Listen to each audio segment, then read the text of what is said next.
Hello everyone, in today's video I will be narrating stories that I found off of Reddit. If you enjoyed this video, make sure you subscribe to my channel, like this video, and comment something down below. But without further ado, let's get straight into these stories.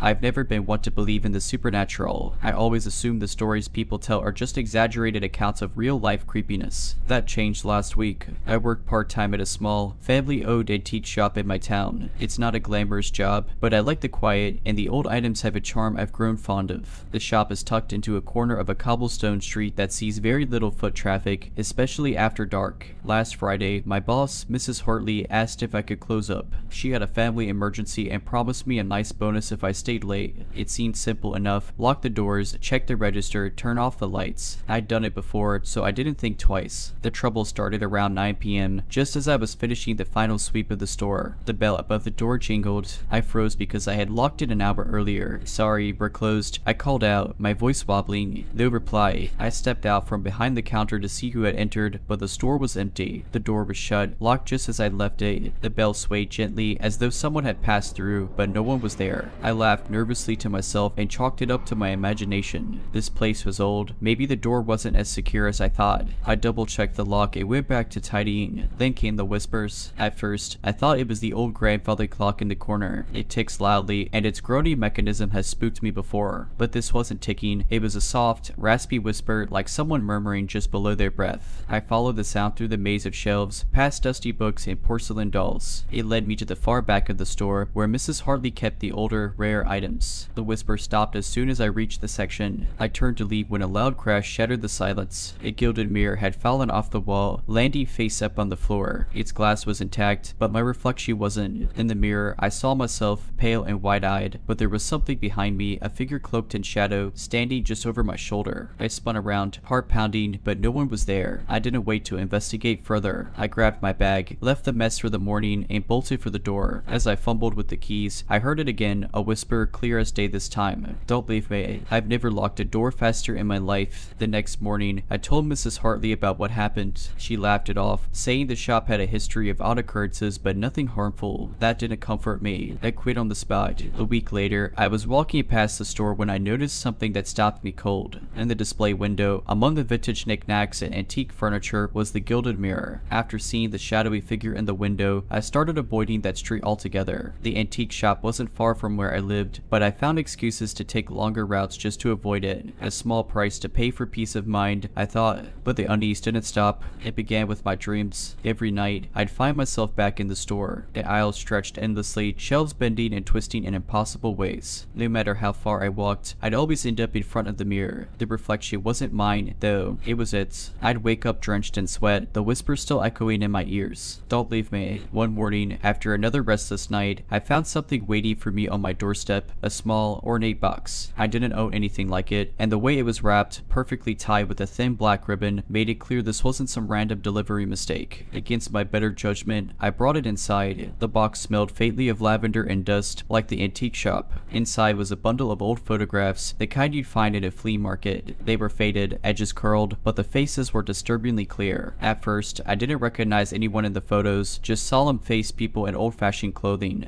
posing stiffly for the camera. But then I saw it. The shadowy figure. It was in the background of every photo. Sometimes it stood at a doorway, other times in a window. In one picture, it loomed directly behind a family seated for a portrait. I flipped through the images faster and faster, my heart racing. The last photo stopped me cold. It was May. I was standing in the antique shop, behind the counter, just like I had a week ago. But the shadow wasn't behind me, it was beside me, its hand resting on my shoulder like we were old friends. I threw the box across the room, scattering the photographs everywhere. My breathing was ragged, my hands shaking. I wanted to call someone, anyone, but what would I say? That night, I didn't sleep. I didn't even try. I sat in my living room with every light on, clutching a kitchen knife like it would do any good. The hours crawled by, and just as dawn began to creep through the blinds, I heard it again. The whisper. This time, it was different. Closer. "Why did you leave me?" The room turned ice cold. The knife slipped from my trembling hands as I looked toward the source of the voice. The gilded mirror from the shop was propped against my wall. I hadn't brought it here. My reflection stared back at me, but it wasn't mine. Its eyes were wrong, dull, empty, and black as the void. The shadowy figure stood behind it, and this time, it stepped forward. I don't remember screaming, but my neighbors told me they heard it. When the police arrived, I was curled in a corner, rocking back and forth. The mirror shattered into 1,000 pieces around me. They asked if I wanted to press charges, but against who? What could I say? The mirror was gone when I went back to my apartment. So were the photographs. I've moved since then, far away from that town, from that shop, from anything that could remind me of what happened. But sometimes, in the corner of my eye, I swear I see the shadow. For a while, things were quiet. I kept telling myself it was over. I moved across the country to a new city, changed my phone number, deleted my social media accounts, and even legally changed my name. I wanted nothing left of my old life to track me down, but I guess some things don't care about borders or names. The first sign came a few weeks ago. I was unpacking a box of kitchenware in my new apartment. It was the last box, one I knew I hadn't packed carefully because I'd been in such a rush to leave. I pulled out plates, mugs, a whisk, and then, at the very bottom, an old photograph. It wasn't mine. I recognized it immediately. It was one of the pictures from the box I'd found on my doorstep, the one with the shadowy figure standing in the background. My hand started to shake so badly I dropped it, the photo landing face up on the floor. I thought I'd destroyed everything, burned the photos, smashed the mirror, but here it was. And worse, this time the shadowy figure wasn't standing in the background. It was closer, almost reaching the edge of the frame. I threw the photo in the trash and took the entire bag out to the dumpster that night. I thought it was over. A few days later, my upstairs neighbor knocked on my door. She was a sweet older woman, the type who bakes cookies for new tenants. But today, she wasn't smiling. "Sorry to bother you," she said hesitantly, "but do you have someone staying with you?" "No," I said, confused. "Why?" Her face paled. "I could have sworn I saw someone in your apartment last night. Tall, wearing black. They were standing by your window, just staring out." I felt the blood drain from my face, but I forced a weak smile. "Oh, no, it's just me. Maybe it was a shadow or something." She nodded, clearly unconvinced, and left. That night, I stayed awake again, every light on. I told myself she was mistaken, but deep down, I knew better. The next day, I decided to install security cameras in my apartment. It was an impulsive decision, but I wanted proof. I set one up in the living room, another in the hallway, and the last in my bedroom. I didn't really expect to catch anything. I wish I hadn't. The footage from the first night was mostly uneventful, me pacing back and forth, sitting on the couch, jumping at every creak of the floorboards. But around 3 a.m., the living room camera picked up movement. A shadow. It wasn't clear at first, just a flicker near the edge of the frame. But then it moved. It stepped into view, tall and thin, its form hazy like smoke. It didn't have a face, just an unsettling blankness where one should be. It stood there for hours, motionless, staring at the bedroom door. My bedroom door. I didn't sleep that night. The next day, I called a priest, a psychic, anyone I thought might help. Most of them didn't take me seriously, and the ones who did just gave me vague advice about cleansing my space or protecting my energy. I tried everything they suggested, sage, salt, prayers, even burning candles. Nothing worked. The thing didn't leave.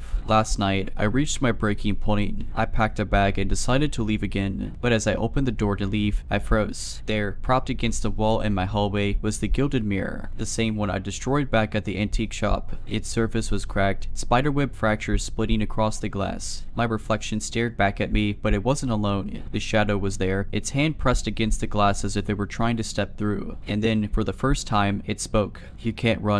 I don't remember what happened after that. I woke up on the floor, my bag still by the door. The mirror was gone, and I'm writing this from a motel, miles away from my apartment. I know it's only a matter of time before it finds me again. It always does. If you ever come across a gilded mirror in an antique shop, or anywhere, please, for your own sake, walk away.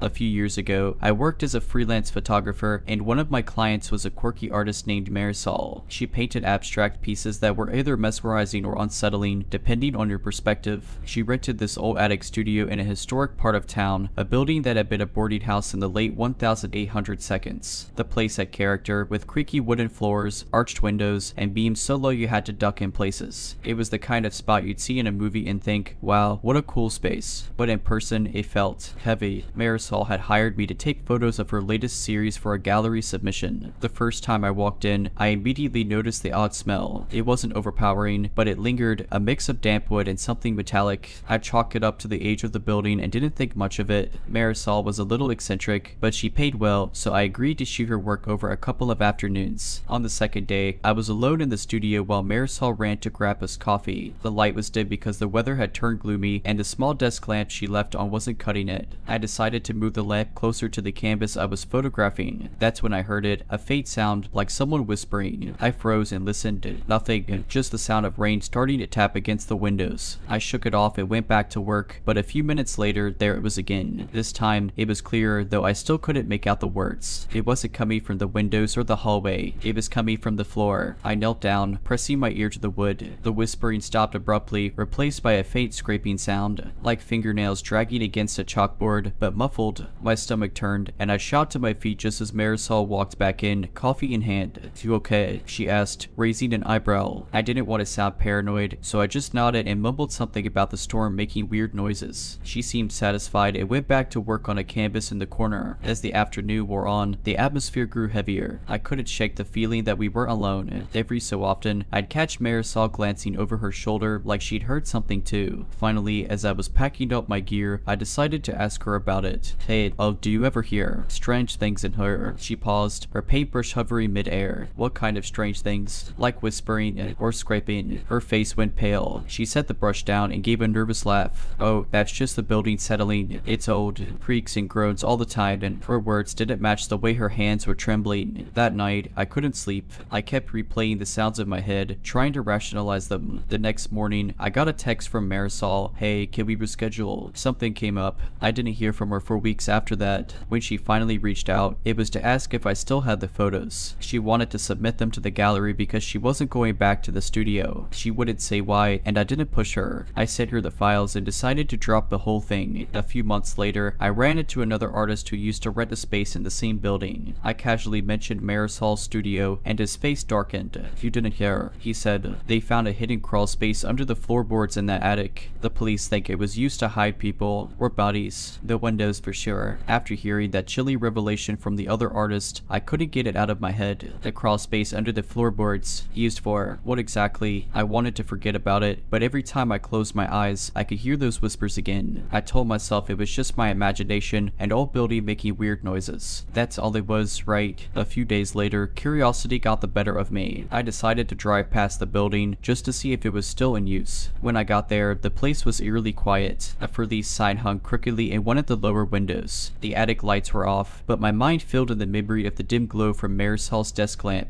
I almost drove away, but something made me park and get out. Standing in front of the building, I felt an overwhelming sense of unease, the kind that makes your skin crawl and your instincts scream at you to leave. But instead of listening, I walked up the steps and peered through the window on the main floor. The interior looked abandoned, with dust covering the wooden floors and debris scattered around. There was no sign of anyone, but I swear I could feel eyes on me. I backed away quickly, heart pounding, and almost tripped on the cracked pavement. As I turned to leave, I noticed a faint outline of what looked like a child's handprint smudged on the glass. It was too high up to belong to an actual child. I told myself it had to be some kind of prank, leftovers from when the place was still occupied. But deep down, I knew better. That night, I had the worst dream of my life. I was back in the studio, standing over the spot where I'd heard the whispering. In the dream, the floorboards were loose, and I could see a dark gap underneath. As I bent down to look closer, cold, pale hands shot out and grabbed my wrists, pulling me toward the opening. I woke up screaming, drenched in sweat. The next day, I got a text from Marisol. It was strange because we hadn't spoken since I sent her the photos. Her message was short and cryptic: "Stay away from the building. It knows you." I stared at my phone, heart racing. I texted her back, demanding an explanation, but she didn't reply. I tried calling, but it went straight to voicemail. The whole thing felt like a bad joke, but her warning stuck with me. A week later, I heard through the grapevine that the building was slated for demolition. Apparently, the owners had decided it wasn't worth the hassle of trying to rent it out anymore. I felt a twisted sense of relief, safe, thinking maybe whatever was in there would finally be gone for good. The night before the demolition, I had another dream. This time, I was outside the building, watching as a wrecking ball swung into the attic. The walls crumbled, revealing not just the crawl space, but something worse. There were faces, pale, sunken faces, pressed against the inside of the walls, mouths open in silent screams. They weren't just in the crawl space, they were part of the building. I woke up gasping, my chest tight with terror. The next day, I checked the news, hoping to see an article about the demolition, but there was nothing. I searched online, but the only mention of the building was a small forum post from someone who claimed they'd heard whispers coming from the rubble after it had been torn down. I've tried to move on, but sometimes, late at night, I think I hear the whispering again. It's faint, like it's coming from the floor beneath me. I tell myself it's just my imagination. I keep telling myself that, but I don't think I really believe it. The whispers didn't stop after that night. They weren't constant, but every now and then, in the dead of night, I'd hear them soft and unintelligible, almost like they were coming from somewhere far away. I told myself it was nothing, old pipes, a draft, or maybe just the echoes of my overactive imagination. But the more I ignored it, the more persistent it became.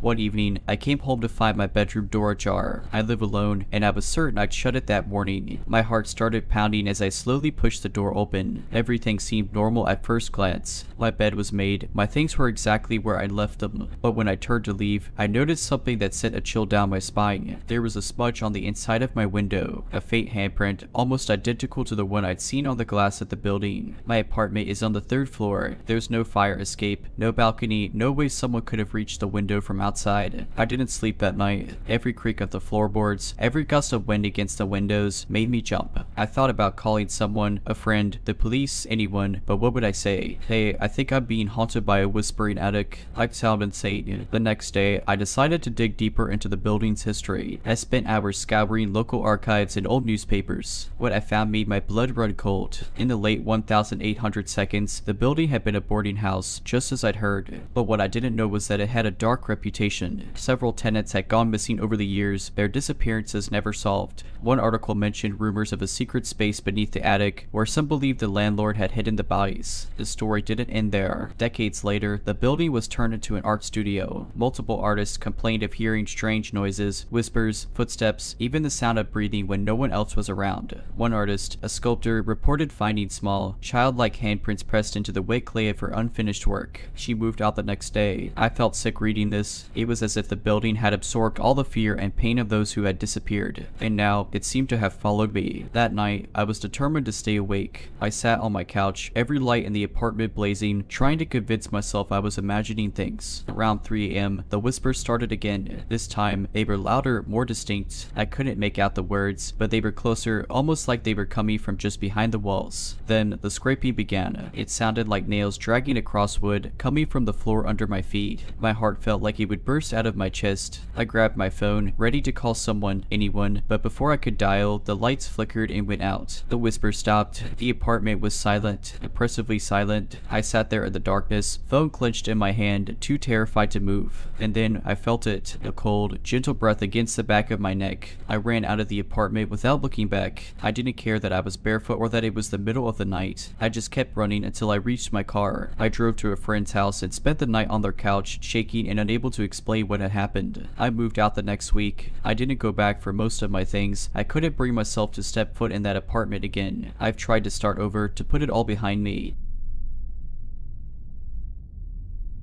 I used to run track and cross country, so training runs were part of my routine. Our town had a bike path that ran for miles, cutting through the outskirts and dipping into an older, industrial area. It wasn't the safest part of town, but it was broad daylight, and I was with my friend Jesse. We figured we'd be fine. The path eventually narrowed into a tunnel that passed under an old overpass. It wasn't particularly long, but it always gave me a weird feeling, like I was being watched. The walls were covered in graffiti, and sometimes you'd see broken glass or beer bottles. People joked it was a hobo hangout, but I'd never seen anyone there before. That day, Jesse and I reached the tunnel just as the wind picked up and clouds rolled in, making it a bit darker than usual. I slowed down, instinctively cautious, but Jessie rolled her eyes. "It's just a tunnel," she said, jogging ahead. I followed her in, the sound of our shoes echoing in the confined space. Halfway through, I heard it, a sharp scrape, like metal on concrete. It wasn't us, we were moving too smoothly. They stopped. Jessie stopped too, turning back to me. "What?" she asked, irritated. "Did you hear that?" that?" I whispered. We both stood still, and then we heard it again, this time louder. Scrape, dragon, scrape, dragon. It came from deeper in the tunnel, from the shadows we hadn't yet reached. Jesse's confidence faltered. Probably just a squirrel or something, she muttered, but I could tell she didn't believe it. I stepped forward cautiously, my heart pounding. Jesse stayed behind me, gripping my arm. As we moved closer, the sound stopped. Silence. All I could hear was the blood rushing in my ears. Then, out of nowhere, a voice. Low, raspy, and sing-song. "Don't stop now. You're almost here." I froze, every hair on my body standing on end. Jesse let out a small scream and started pulling me backward, but I couldn't move. The voice came again, louder this time,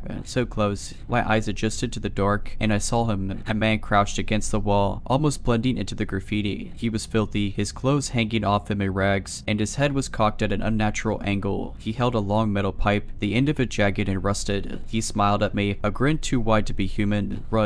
Jesse screamed, yanking me so hard that I stumbled. The man stood up in one fluid motion, taller than I expected, and took a step toward us. I didn't need to be told twice. We bolted out of the tunnel, sprinting back the way we came. I didn't dare look back, but I could hear him running after us, his heavy footsteps pounding on the concrete. He was fast, faster than anyone should have been. We didn't stop until we were back in the open, where other runners and cyclists were passing by. Only then did I look back. The tunnel was empty. We told the police, but they didn't find anyone. The officer who took our statement said there had been reports of someone harassing people on the bike path, but nothing this extreme. I never ran there again. Jesse moved away a year later, and we don't talk about it anymore. For weeks after the incident, I couldn't shake the feeling that I was being followed. Every creak in my house, every shadow outside my window made my heart race. My parents brushed it off as paranoia, and maybe they were right, but Jesse and I both knew what we'd seen and heard wasn't normal. About a month later, Jesse called me out of the blue. She sounded panicked, her words spilling out so quickly I could barely understand her.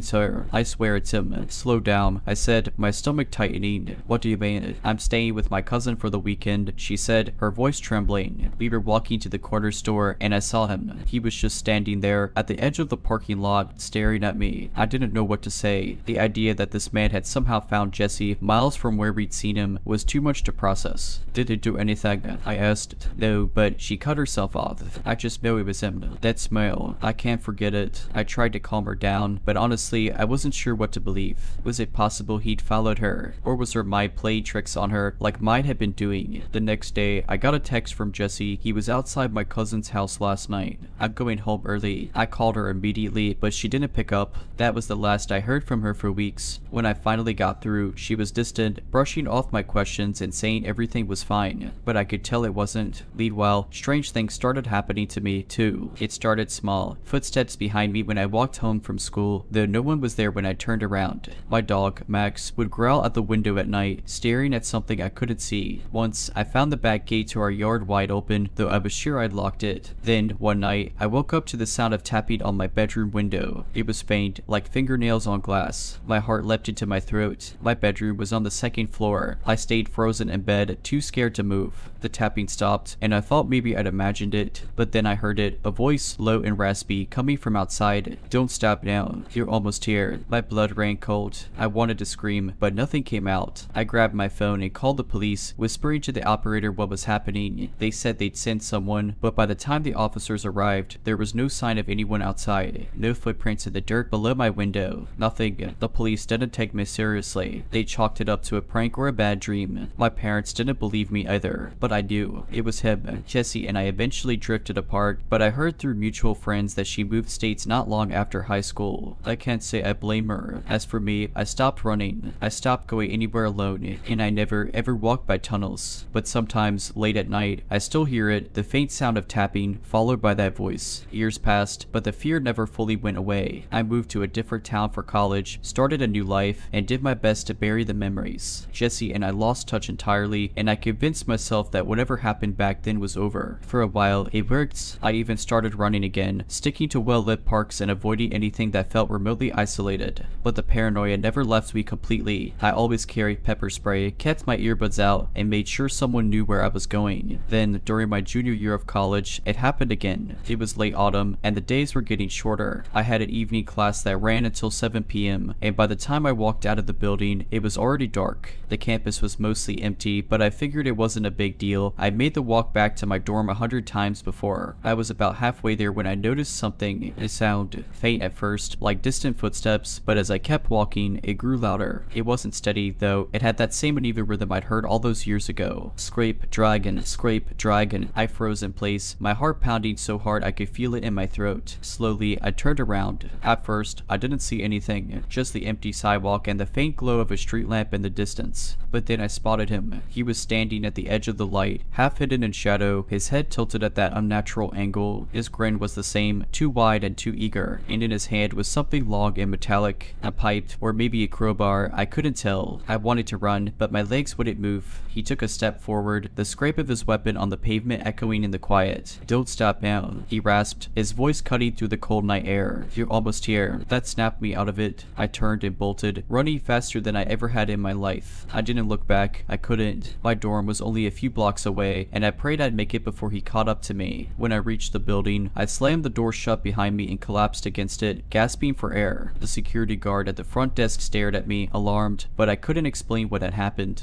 My mind was spinning, my body trembling. I finally managed to choke out, "There's a man outside." The guard grabbed a flashlight and went to check, but of course, by the time he got there, the man was gone. I stayed locked in my room for the rest of the night, shaky with fear and trying to make sense of it all. But the worst part, the next morning, when I finally worked up the courage to leave my room, I found something waiting for me. On the floor outside my door was a piece of paper. It had one word scrawled across it in shaky, uneven letters: soon. I moved out of that dorm by the end of the week, transferring to a different campus across the state. I changed my number, deleted my social media, and made sure no one could find me.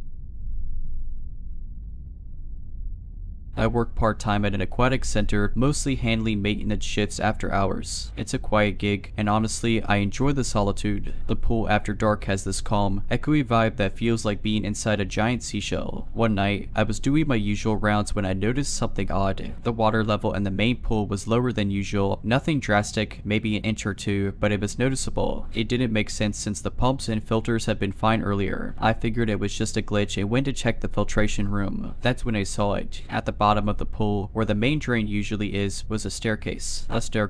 It spiraled down into what looked like complete darkness. I froze, my brain refusing to process what I was seeing. There had never been stairs there before. I'd cleaned this pool countless times. I knew every tile, every crack. Against my better judgment, I leaned over the edge to get a closer look. The water rippled faintly, almost as if something was moving down there. I told myself it was just the pool's filtration system kicking on, but my gut was screaming that it wasn't. I radioed my coworker, Mark, who was in the office. When I described what I was seeing, he laughed and told me to stop messing around. "Stairs in the pool." "Yeah, okay, buddy," he said. Frustrated, I decided to prove it to them. I grabbed a flashlight and dipped it into the water. The beam barely penetrated the darkness below the staircase. I couldn't see the bottom. My curiosity got the better of me, and I grabbed the pool's long net pole. I poked it toward the stairs, and the moment it touched them, I swear I felt a pull, like something was trying to yank the pole out of my hands. I dropped the pole and stumbled back. The water turned, and I could hear it sloshing even though I wasn't touching it anymore. Then I heard a sound I'll never forget, a low, guttural groan, like metal grinding against metal, but alive. It reverberated through the whole pool area. I bolted to the office and dragged Mark out to sea. Of course, by the time we got back, the water was completely still. No stairs, no strange noises, just the usual main drain, sitting there like nothing had ever happened.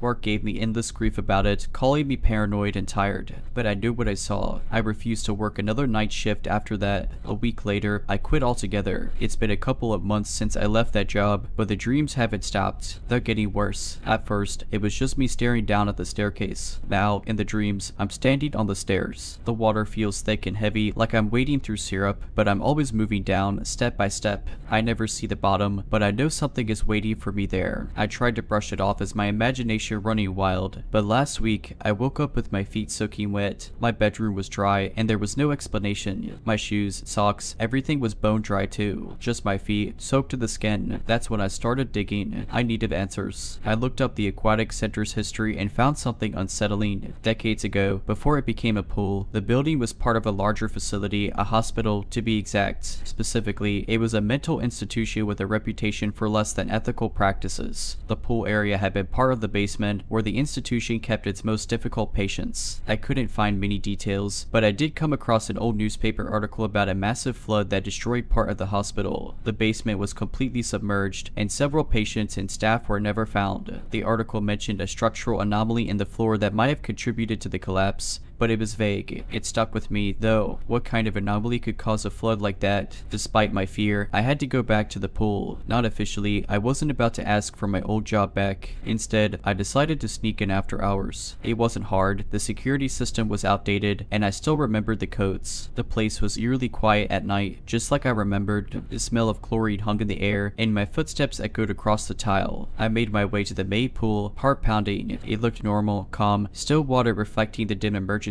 lights. For a moment, I thought I was crazy. Then I saw the ripples. They started in the center of the pool, faint at first but growing stronger. The staircase appeared again, slowly materializing out of the darkness below. My breath caught in my throat. This time, it wasn't empty. Something was coming up the stairs. I couldn't make out its shape, but I could hear it. The same grinding, guttural sound from before, but louder, angrier. The water swirled violently, splashing onto the deck as whatever it was climbed higher. I ran. I didn't stop until I was outside, gasping for air in the parking lot. When I looked back, the building was completely dark, like it was holding its breath, waiting for me to come back. That was 2 nights ago. I haven't told anyone, not even my family, who would believe me, but I think it knows where I live. Last night, I woke up to the sound of dripping water. My bedroom floor was soaked, and there were wet footprints leading from my bed to the door. They weren't mine. They were too big, and they were still wet. I didn't sleep last night. Every sound, every creak of the house made my skin crawl. I barricaded the door to my bedroom with a chair and stayed up with the lights on. I kept telling myself it wasn't real, that it was some lingering nightmare or hallucination. But the soaked footprints were real. The water on the floor was real. Whatever was in the pool had followed me home. Today, I decided to call Mark. He might have thought I was messing around before, but I needed him to believe me now. I was shaking when I dialed his number, rehearsing how I'd explain everything without sounding insane. But when he picked up, I barely got 2 words out before he interrupted me. "Dude," he said, his voice tense. "I was going to call you. Something weird is happening at the pool." My stomach dropped. "What do you mean?" "There was an accident last night," Mark said. "A lifeguard stayed late to finish up some paperwork.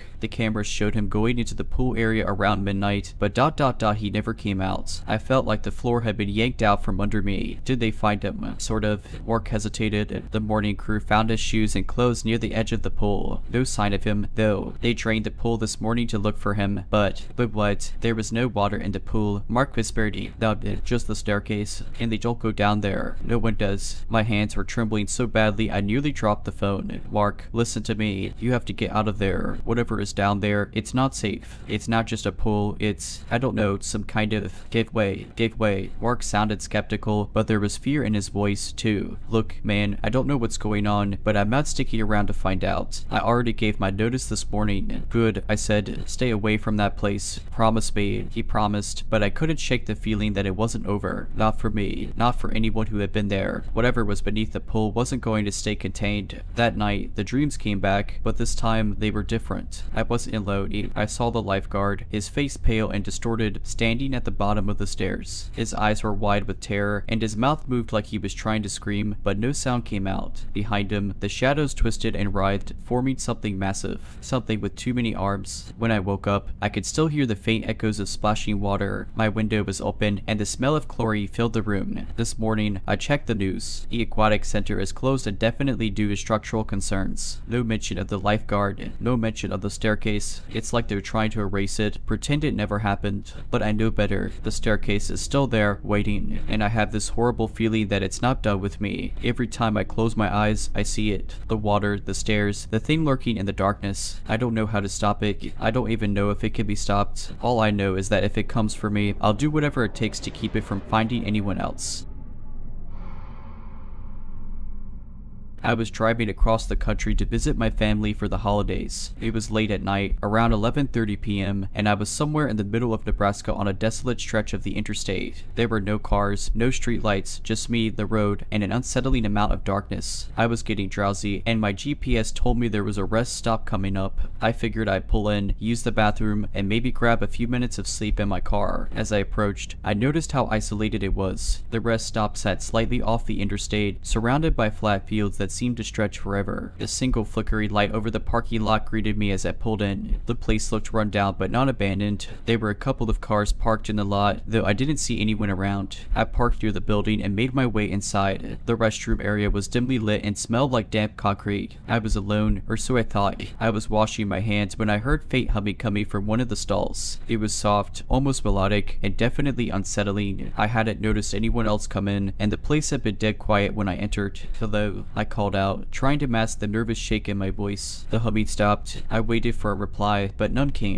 I dried my hands quickly and turned to leave when I noticed something that froze me in place. There was a pair of shoes visible under one of the stall doors. Men's shoes, old and scuffed, but they were facing the wrong way. The toes were pointed toward the toilet, as if whoever was in there was standing on it, watching me. My heart started pounding. I debated just running out of there, but something compelled me to glance back one more time. That's when I saw the shoes slide, not step, not shuffle, slide slowly across the floor toward the gap under the door. I bolted out of the bathroom and ran straight to my car, locking the doors behind me. My hands were shaking so badly I struggled to start the engine. As I fumbled with the keys, I noticed something in my rearview mirror. A figure was standing just outside the restroom building, partially obscured by the flickering light. They weren't moving, just standing there, staring at my direction. I couldn't make out any features, but something about their posture, too rigid, too unnatural, made my skin crawl. I finally got the car started and sped out of there without looking back. For the rest of my drive, I couldn't shake the feeling that I was being followed. Every now and then, I'd glance at my mirrors, half expecting to see that figure again. I've told this story a few times, and some people think I imagined it or let my nerves get the better of me, but I knew what I saw. I've avoided rest stops ever since and always make sure to keep driving, no matter how tired I get. For years, I thought I could put that experience behind me. I told myself it was just a creepy encounter, something I could chalk up to exhaustion or paranoia. But a few weeks ago, something happened that made me realize I might never escape whatever I encountered that night. It started with an email from an address I didn't recognize. The subject line read, "Rest Stop Memories." I almost deleted it, thinking it was spam, but curiosity got the better of me. The email was short, just one sentence. "Do you remember the shoes?" My stomach dropped. I hadn't told anyone about the shoes. Not the way they slid across the floor, not the way they were facing. I only ever mentioned the figure outside, the weird humming, and the unease I felt. My fingers hovered over my keyboard, but I couldn't bring myself to reply. I marked it as spam and tried to brush it off. The next few days, things started to get strange. At night, I'd hear faint humming outside my apartment. It wasn't constant, just a few notes, barely audible. Every time I got up to look out the window, the street would be empty. Then, one night, I woke up to a faint tapping sound. It wasn't on the front door or the windows, it is coming from my bathroom. My heart started racing as memories of that rest stop flooded back. I grabbed my phone and turned on the flashlight, hesitating before opening the bathroom door. The room was empty, but the mirror was fogged up as if someone had been in there, breathing heavily. And there, in the condensation, was a single word. "Why?" I backed out of the bathroom, my phone trembling in my hand. My mind raced. Why what? Why did I leave? Why didn't I stay? I didn't have answers, but one thing was clear, I wasn't imagining this. I decided to stay with a friend for a few nights, but the humming followed me there. The final straw came a week later when I found a pair of old, scuffed men's shoes on my kitchen floor. They were facing the wrong way. I packed a bag that night and drove to a motel hours away. As I sat in the room, trying to think of what to do next, I realized something that sent a fresh wave of dread through me. The shoes weren't there when I left my apartment. Who, or whatever, was tormenting me wasn't just leaving ominous signs. It had been in the car, with me. I don't know how to make it stop, or if it ever will. All I know is that every time I hear that faint humming or see a shadow move where it shouldn't, my heart skips a beat. And every time I close my eyes, I wonder if they'll be there when I open them. I couldn't just live like that, waiting for the next shoe to drop, literally and figuratively. I needed answers. After another sleepless night in the motel, I decided to go back to where it all started, the rest stop. The thought made my skin crawl, but I felt like I didn't have a choice. Whatever this thing was, it clearly wasn't going to leave me alone until I faced it. I planned the trip carefully. I packed supplies, flashlights, a crowbar, even salt. I made sure to leave during the day and picked up a friend, Greg, who had a knack for debunking paranormal stuff. He thought the whole thing sounded like a bad dream, but he agreed to come along for the ride. By the time we arrived at the rest stop, it was dusk. The place looked just as eerie as I remembered, maybe worse. The flickering light in the parking lot was still there, as if it hadn't been fixed in years. Greg, always the skeptic, shrugged. The creepy vibe, sure, but you're probably just tired. Let's check it out. We walked inside, and the air immediately felt heavy, like the building itself was holding its breath. The restroom was still dimly lit, the same damp smell lingering in the air. I half expected to hear humming the moment we stepped in, but it was silent. Too silent. Greg went to inspect the stalls while I stood near the sinks, heart pounding. There's nothing here, man, he called out. His voice echoed unnaturally, as if the room was larger than it should have been. Lebio. He stopped mid-sentence. Greg, I called out, my voice shaking. No response. I walked toward the stalls, gripping the crowbar in my hand. The door to the last stall was slightly ajar, and I could see Greg's feet inside, motionless. Greg, this isn't funny, I said, my throat tightening. I pushed the door open, and my stomach turned. Greg was standing on the toilet, his back to me, his head tilted at an impossible angle. His arms hung limply at his sides, and his body twitched like a marionette controlled by an unseen hand. Before I could react, a low, guttural humming filled the room. It was coming from everywhere and nowhere at once. Greg turned slowly to face me, his eyes wide but lifeless. His mouth opened, and in a voice that wasn't his, he whispered, "You shouldn't have come back." I stumbled backward, nearly dropping the crowbar. Greg, or whatever was controlling him, stepped down from the toilet, his movements jerky and unnatural. I turned to run, but the bathroom door slammed shut on its own. The lights flickered, and the humming grew louder, almost deafening. Shadows stretched across the walls, twisting and writhing like living things. I screamed for Greg, but his body convulsed and collapsed to the floor. The shadows seemed to pull him toward the last stall, where they swallowed him whole. I don't remember how I got out of there. One moment I was in the restroom, and the next I was in my car, speeding down the interstate. My hands were shaking so badly I could barely keep the wheel steady. Greg was gone. I tried calling his phone, but it went straight to voicemail. When I went to the police, they didn't believe me. They said the rest stop had been abandoned for years and no one had reported seeing another car there in a long time. The nightmares haven't stopped. Sometimes I hear Greg's voice in my dreams, calling for help. Sometimes I hear the humming, soft but insistent, as if it's trying to draw me back. I know I'll never go back to that rest stop again.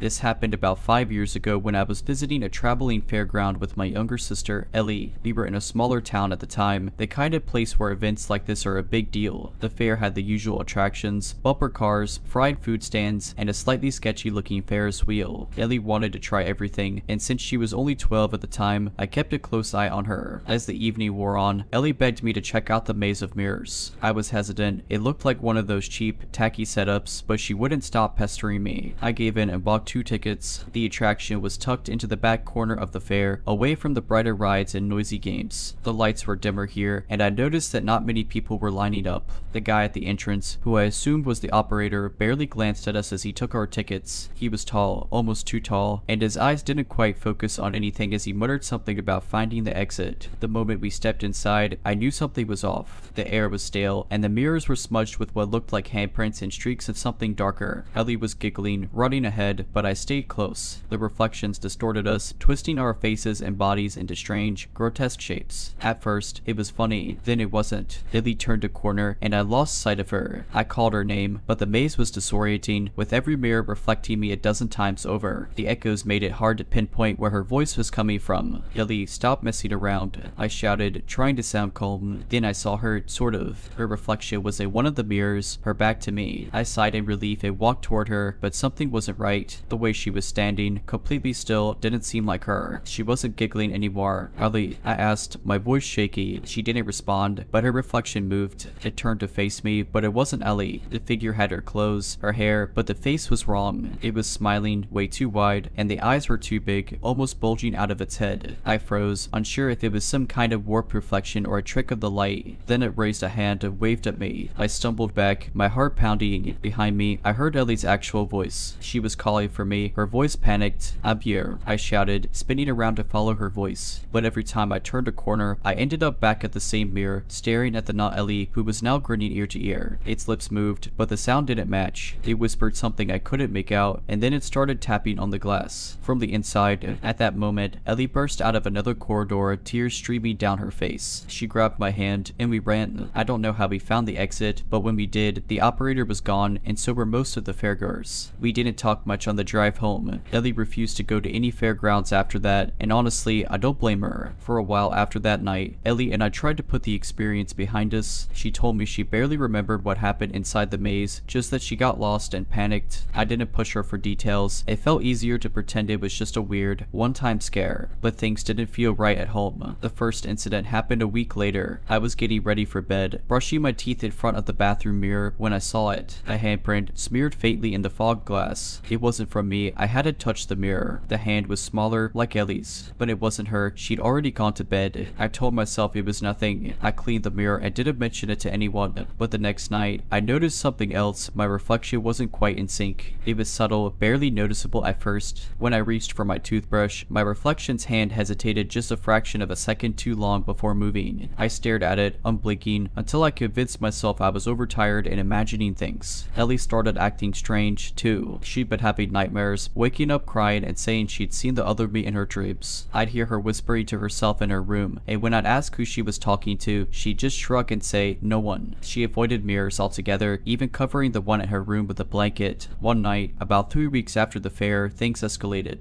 I was sitting in the living room, scrolling on my phone, when I heard Ellie scream from her bedroom. I bolted upstairs and found her curled up on her bed, staring at her covered mirror. She was here, she sobbed, pointing at the blanket. She was in the mirror, but she wasn't me. I tried to calm her down, telling her it was just a bad dream, but deep down, I felt sick. I pulled the blanket off the mirror, half expecting to see something, but it was just us, just my reflection holding Ellie, both of us pale and shaken. Still, I couldn't shake the feeling that something about our reflections looked off. That night, I stayed in Ellie's room. She fell asleep eventually, but I couldn't. Around 3 a.m., I caught movement in the mirror out of the corner of my eye. I turned to look, and my blood ran cold. There were 2 Ellies in the reflection. One was sleeping peacefully in her bed, just like the real Ellie, but the other Ellie was standing behind me in the reflection, her head tilted slightly, her lips curled into that same too wide grin I'd seen in the maze. I didn't move. I didn't dare blink. The second Ellie stared at me, her grin widening as she slowly raised a hand to tap on the glass. Tap, tap, tap.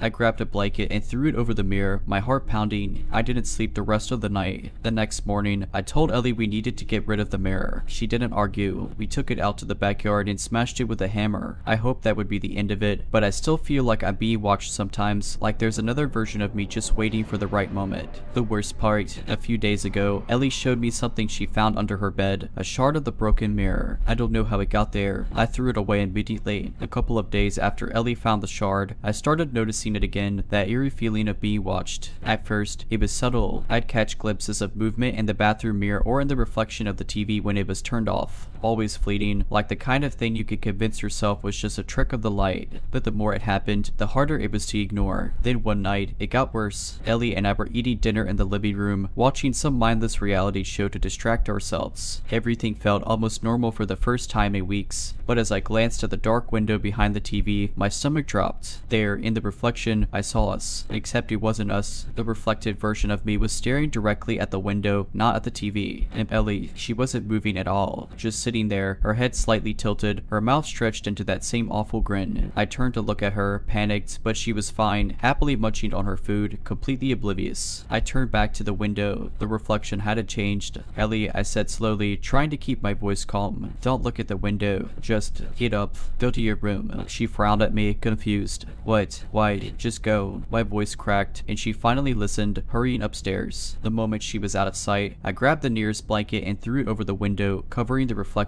My heart was racing, and I had no idea what to do. That night, I barely slept. I kept thinking about the reflection, how it seemed separate from us, like it had its own awareness. I decided to do some research, hoping to find an explanation, something to make sense of this madness. I scoured the internet, reading about everything from urban legends to paranormal phenomena. Most of it felt like nonsense, but then I stumbled across an old forum post that made my blood run cold. The user described an experience eerily similar to mine, a visit to a traveling fairground, a strange maze of mirrors, and unsettling encounters with distorted reflections afterward. The post ended with a warning, don't let them out. I couldn't sleep after reading that. What did it mean? Let who out? The reflections? Were they trying to escape? And if so, how? The answer came the next evening. Ellie and I were in our room, packing up anything with a reflective surface, mirrors, picture frames, even her tablet. I was determined to eliminate anything that could act as a window to whatever was stalking us. Suddenly, Ellie froze, staring at the small vanity mirror we'd overlooked. She's here, Ellie whispered, her voice trembling. She's watching. again. I turned to the mirror, and there she was, Ellie's reflection, but not quite. Her eyes were too wide, and her movements didn't match Ellie's at all. She raised a hand and pressed it against the glass. Then, slowly, the hand started to push through. "Rud," I screamed, grabbing Ellie's arm and yanking her out of the room. As we bolted down the hallway, I heard the sound of glass cracking and splintering behind us, followed by a faint, sickening giggle. We ran outside, not stopping until we were in the middle of the yard. I turned to look back at the house, half expecting to see something in the windows, but everything looked normal. Too normal. What do we do? Ellie whispered, clutching my arm. I didn't have an answer. All I knew was that we couldn't go back inside. Not until I figured out how to stop this. It's been 3 days. Ellie and I are staying at a motel for now, but I can't shake the feeling that we didn't leave it behind. Last night, I caught a glimpse of something in the motel bathroom mirror, a face, not mine, smiling at me. I think smashing the mirrors made it worse. It's not just confined to one reflection anymore. It's everywhere now. Windows, water, even the faint shine of polished surfaces. They're getting closer, and now Ellie's acting strange again. She's been whispering to herself the way she did before, but this time, when I asked who she was talking to, she didn't shrug it off.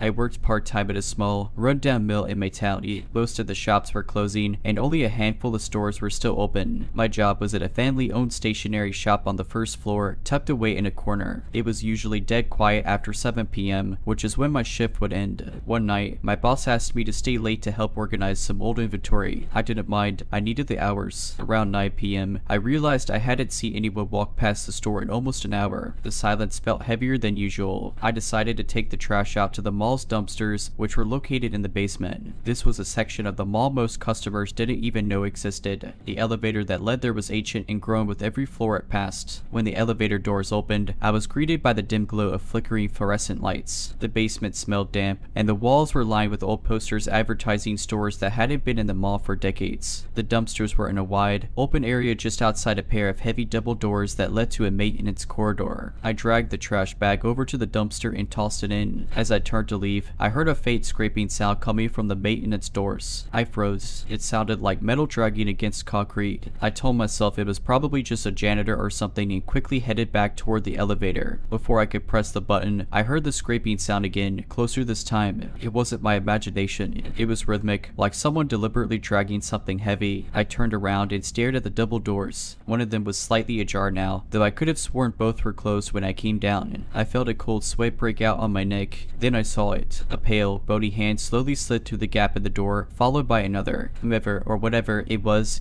crawling. The hands were elongated, with fingers that looked unnaturally long. My instincts kicked in, and I jammed the elevator button repeatedly. The scraping turned into a faster, erratic clattering as the thing started pulling itself out of the doorway. I didn't stick around to get a better look. As soon as the elevator doors opened, I jumped inside and hit the button for the first floor. I could hear the sound of something dragging itself across the floor as the doors closed. My heart was racing, and when the elevator finally reached the top, I bolted out and locked up the store as fast as I could. I quit the next day. I didn't even go back for my paycheck. I don't know what was in that basement, and I don't want to know. After quitting, I did my best to forget about the whole experience. I told myself it was probably some maintenance worker pulling a prank or a trick of the light. You know, anything to make it seem less terrifying. But deep down, I knew better. A few weeks after I quit, I ran into a former coworker, Amber, at a coffee shop. She still worked at the mall but was planning to leave soon. I tried to keep the conversation light, but eventually she brought up the basement. "You ever notice anything weird down there?" she asked, her tone casual, but her eyes betraying unease. I froze. "What do you mean by weird?" Amber hesitated, then leaned in closer. "I had to close up alone the other night, and I went down to the basement to toss the trash. While I was down there, I swear I heard someone whispering my name, but when I looked around, no one was there." My stomach churned. I wanted to tell her everything but held back. "Probably just your imagination," I said weakly. Amber nodded, but she didn't seem convinced. "Maybe. Still, I've been avoiding that place since. It just feels wrong down there." We said our goodbyes, and I left feeling even more unsettled. Amber's story confirmed what I had been trying to ignore. There was something wrong with that basement. A month later, I heard that the mall had shut down completely. I felt a strange mix of relief and dread. Relief because no one else would have to deal with that basement. Dread because I wondered what they did with it. Did they seal it off? Did they check it out? Did they find anything? For a while, It was easy to put out of my mind. The mall faded from local memory like all dying malls do. But then, a year after it closed, I stumbled across a news article that stopped me cold. The article was about the mall's demolition. Construction crews had discovered something strange while tearing it down, a hidden room connected to the basement maintenance area. According to the report, the room contained old equipment, what looked like a makeshift living space, and bones, human bones. The article was vague about specifics, but it mentioned that investigators believed the remains were decades old. The most disturbing detail, there were scratch marks all over the walls and floors, as if someone or something had tried desperately to escape. That night, I couldn't sleep. I kept replaying the sound of that scrapey metal and the sight of those pale, unnatural hands. Whatever I saw that night wasn't just some prank or figment of my imagination. Sometimes, I wonder if the demolition really got rid of whatever was down there. What if it just moved, found somewhere new to hide? And sometimes, late at night, I still hear that sound, the faint, rhythmic scraping of metal against concrete. I hope it's just in my head. After reading that article, I couldn't shake the feeling that I wasn't done with whatever had been in that basement. It lingered at the back of my mind, an itch I couldn't scratch. Weeks turned into months, and I started convincing myself it was over. Maybe I had just let my imagination get the better of me. Then, one night, I was driving home late from a friend's house. It was a quiet stretch of road, no other cars around, and my headlights barely cut through the dense fog that had rolled in. I almost missed it at first, a figure standing on the side of the road. It was hunched over, its back to me, barely visible in the mist. My stomach twisted, but I told myself it was probably just some hitchhiker or someone walking home. As I got closer, I slowed down out of instinct, trying to get a better look.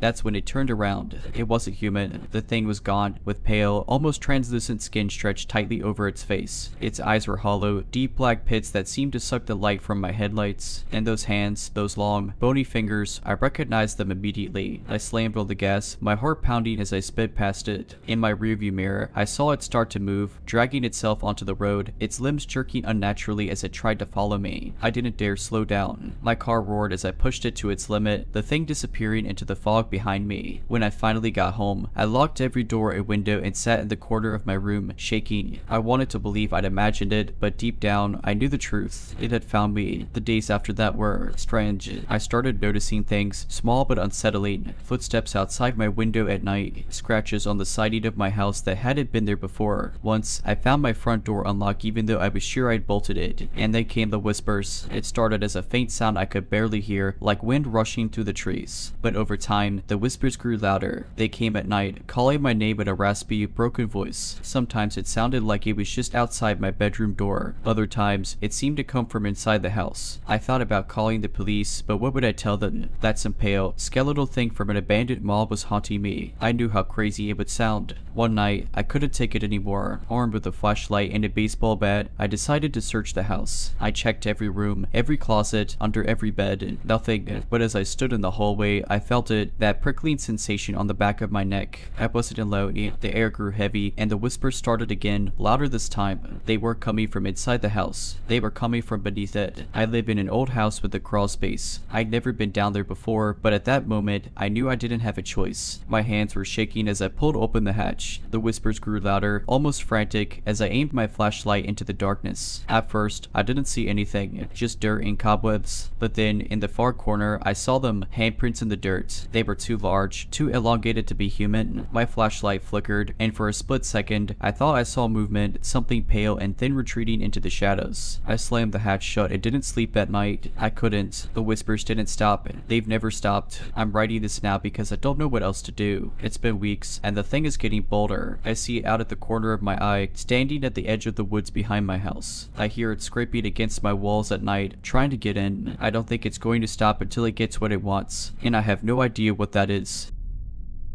I used to work at an amusement park. It wasn't one of those sprawling theme parks, but a local one with a mix of old, creaky rides and a few newer attractions. I was part of the maintenance team, working the night shift. My job was to inspect and repair the rides after the park closed. The incident happened about a year ago, but I still think about it every time I see a carnival or a Ferris wheel. That night, my supervisor told me to check out the water ride. It was one of those log flume rides with a fake mountain built around it. Guests would ride through dark tunnels, passing animatronic animals, before plunging down a steep drop into a splash pool. One of the animatronics wasn't functioning right. It was a bear that would pop out of the wall in one of the dark tunnels. Simple enough. I grabbed my tools and headed to the maintenance entrance at the back of the ride. The maintenance area was nothing nothing like the fun, brightly lit part of the park. It was dark, cold, and smelled like stagnant water and grease. There were narrow walkways alongside the ride track and several access tunnels that twisted and turned through the structure. I climbed down a ladder into the tunnel where the bear was supposed to be. The lights down there were dim, and the only sound was the occasional drip of water echoing through the space. I found the animatronic. It looked fine on the surface, but when I opened the access panel, I saw that some of the wiring had been ripped apart, almost like something had clawed at it. I figured maybe a rat or raccoon had gotten in. That wasn't unusual, but as I worked to replace the wiring, I felt a strange prickling sensation on the back of my neck, like I was being watched. I glanced over my shoulder, but the tunnel behind me was empty. I shook it off and kept working. That's when I heard it, a low, guttural growl. It sounded almost like an animal, but not quite. It was too deep, too guttural. My chest tightened, and I froze. Slowly, I turned toward the direction of the sound, shining my flashlight down the tunnel. The beam caught something moving, something big. It ducked out of sight behind a corner, but not before I got a glimpse. It wasn't a raccoon or a rat. It was humanoid but wrong. Its limbs were too long, its skin pale and stretched tight over its bones. Its eyes were reflective, glowing faintly in the flashlight beam like a predator's in the dark. I didn't stick around to get a better look. I scrambled back up the ladder as fast as I could, nearly slipping in my panic. As I reached the top, I slammed the access hatch shut and bolted it. I told my supervisor about what I saw, but he laughed it off, saying I must have imagined it. Maybe I would have believed him if it weren't for the scratches I saw the next day, long, deep gouges in the metal ladder and the walls of the tunnel. I quit that job not long after. The rumors about the ride didn't stop after I left, and they only got weirder. A few weeks after I quit, I got a message from one of my old coworkers, Aaron. He was a no-nonsense kind of guy, not prone to making up stories or exaggerating. The text read, "Did you see this? The log ride is closed again. Manager's not saying why. Heard something happened to the new guy. He bolted mid-shift and hasn't come back. Something freaked him out. Thought you'd want to know." That night, I couldn't sleep. I kept picturing the thing I saw in the tunnel, its glowing eyes, its skeletal frame. I tried telling myself it was just a trick of the light or my imagination running wild. But Aaron's text had shaken me. Someone else had clearly seen or experienced something down there. Curiosity got the better of me. Against my better judgment, I texted Aaron back and asked if he wanted to grab a beer. If anyone had the guts to poke around and figure out what was going on, it was him. We met up later that night at a dive bar not far from the park. Aaron looked rough, like he hadn't been sleeping much either. He leaned in close as we talked, keeping his voice low like he was afraid someone might overhear. "You remember that night you quit?" he asked. "The tunnel." I nodded. I didn't imagine it, Aaron. There was something down there. He exhaled sharply. "I know. I saw it too." Aaron told me that after I left, the animatronic repairs kept needing to be redone. Wiring ripped apart, panels smashed in. But it wasn't just the bear. Other parts of the ride were being wrecked in ways that didn't make sense, like something or someone was systematically tearing it apart from the inside. Then he dropped a bombshell. We got access to the old blueprints of the ride. The tunnels are bigger than we thought. There are sections that don't show up on the current plans, like hidden passages. And they go deep, way below the park's foundations. Way deeper than that database. I stared at him, my stomach nodding. Why would they build something like that? Aaron shook his head. "No clue. But some of those passages look ancient, like they were there before the park was built." I felt a cold sweat break out on my skin. "Have you been down there?" He hesitated, then nodded. "Once. We didn't go far. The deeper you go, the worse it gets. The air feels heavy, like it's hard to breathe. And it's not just the smell, it's this feeling, like you shouldn't be there." I didn't ask him what he meant by worse. I didn't want to know, but then he said something that made my blood run cold. "The thing you saw. I think it's not alone." Aaron went on to explain that he'd heard strange noises in the tunnels, scraping, whispering, and what sounded like muffled laughter. He said a few workers claimed to have seen shapes moving in the shadows, but no one stuck around long enough to confirm it. After that night, Aaron and I made a pact we'd stay out of it. Whatever was down there, it wasn't our problem anymore. But the park didn't let it go. A month later, I heard they'd shut down the log ride permanently, claiming it wasn't worth the cost of repairs. They fenced off the area and started dismantling parts of the mountain, but I never heard if they finished. A few months after that, the park closed for good. Officially, it was due to declining attendance, but locals whispered that something else had happened. There were rumors of workers disappearing, strange accidents, and management refusing to answer questions. I've stayed away from the site ever since, but sometimes I can't help but wonder, did they bury whatever was down there? Or did they just leave it behind, waiting for someone else to stumble across it? The bad about a year after the park closed, I was scrolling through my phone one night when I came across a local urban exploration forum. I wasn't a part of that scene, but the title of one thread stopped me cold. Exploring the abandoned log ride at Pinecrest Amusement Park. Weird stuff found. The post was filled with grainy photos taken inside the dismantled log flume ride. Most of it was what you'd expect: graffiti-covered walls, rusted metal, and broken animatronics. But as I scrolled further, my unease grew. One photo showed what looked like claw marks etched deep into the concrete walls of the tunnel.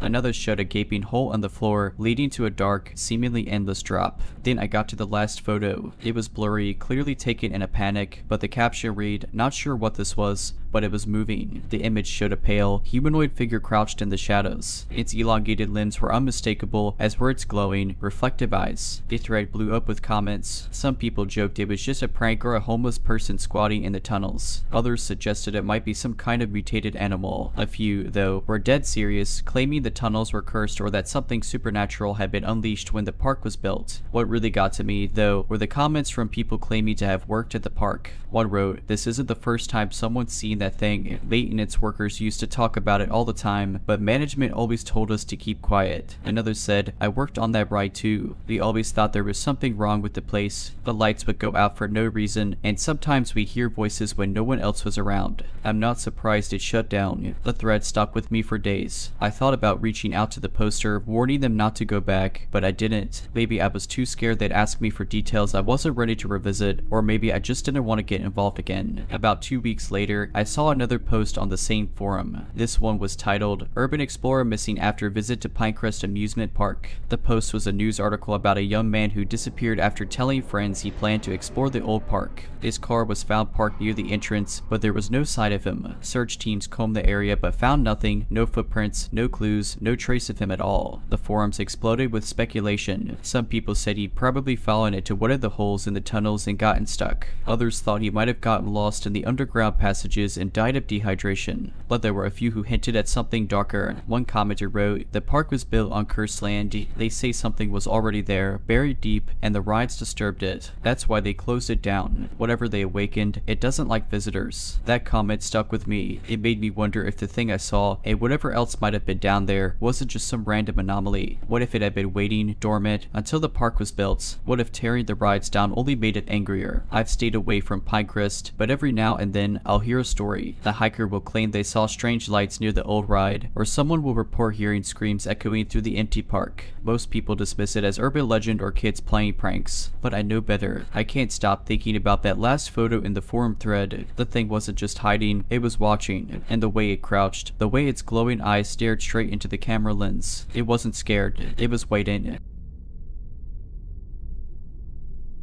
A few months ago, I was driving back from a wedding when my GPS rerouted me onto a smaller road. I wasn't in a hurry, so I decided to follow it. The route cut through some forested area, and after about 20 minutes, I passed a faded sign that read Maplewood Amusement Park. Closed for renovation. I'd never heard of it before, but something about the sign intrigued me. I've always loved theme parks, even run-down ones. Figuring I had time to kill, I decided to stop and take a look. The entrance gate was rusted, with vines creeping up its frame. Beyond it, the park looked almost frozen in time. Colorful signs faded by the sun, a carousel missing half its horses, and a Ferris wheel standing still against the gray sky. There was a strange quiet, like the world outside had been muted. As I wandered deeper into the park, I saw a roller coaster called the Thunderbolts. The track twisted wildly, its metal frame groaning in the wind. At the base of the ride, there was a small operator's booth, the glass cloudy with dirt. Furious, I peered inside. To my shock, there was someone in the booth. An older man sat hunched over the controls, wearing a faded uniform. His name tag was missing, and his hat obscured most of his face. Before I could say anything, he looked up. His eyes, watery and pale, locked onto mine. "You here for the ride?" he asked. His voice was raspy, like he hadn't used it in years. I laughed nervously. No, I was just exploring. The park's been closed for a while, right?" He didn't answer. Instead, he stood and motioned to the roller coaster's car, which was sitting on the track like it was waiting for me. "It's all ready. Best seat in the house." Something about his tone sent a shiver down my spine. I stammered an excuse about needing to leave, but he stepped out of the booth, blocking my path. His movements were jerky, unnatural. "You came all this way," he said, his grin revealing yellow teeth. "One ride would hurt." Against my better judgment, I climbed into the car. I thought maybe humoring him would make make him let me go. As soon as I sat down, the safety bar slammed down on its own, trapping me in place. Enjoy the ride, the operator croaked. His grin widened as he pulled the lever. The car lurched forward, and the ride began. At first, it was slow, the track creaking beneath me, but as we climbed the first hill, I noticed something odd. The sky darkened unnaturally fast, and the trees around the park blurred together. I swear I heard whispers, low, guttural voices, coming from the shadows. When the car reached the peak, it paused. Below, the park is gone. Instead, there was nothing, just a swirling black void. Then, the car dropped. I can't explain what happened next. It felt like I was falling forever, the voices growing louder and more frantic. Shadows reached out from the void, clawing at the car. The air was freezing, and I could barely breathe.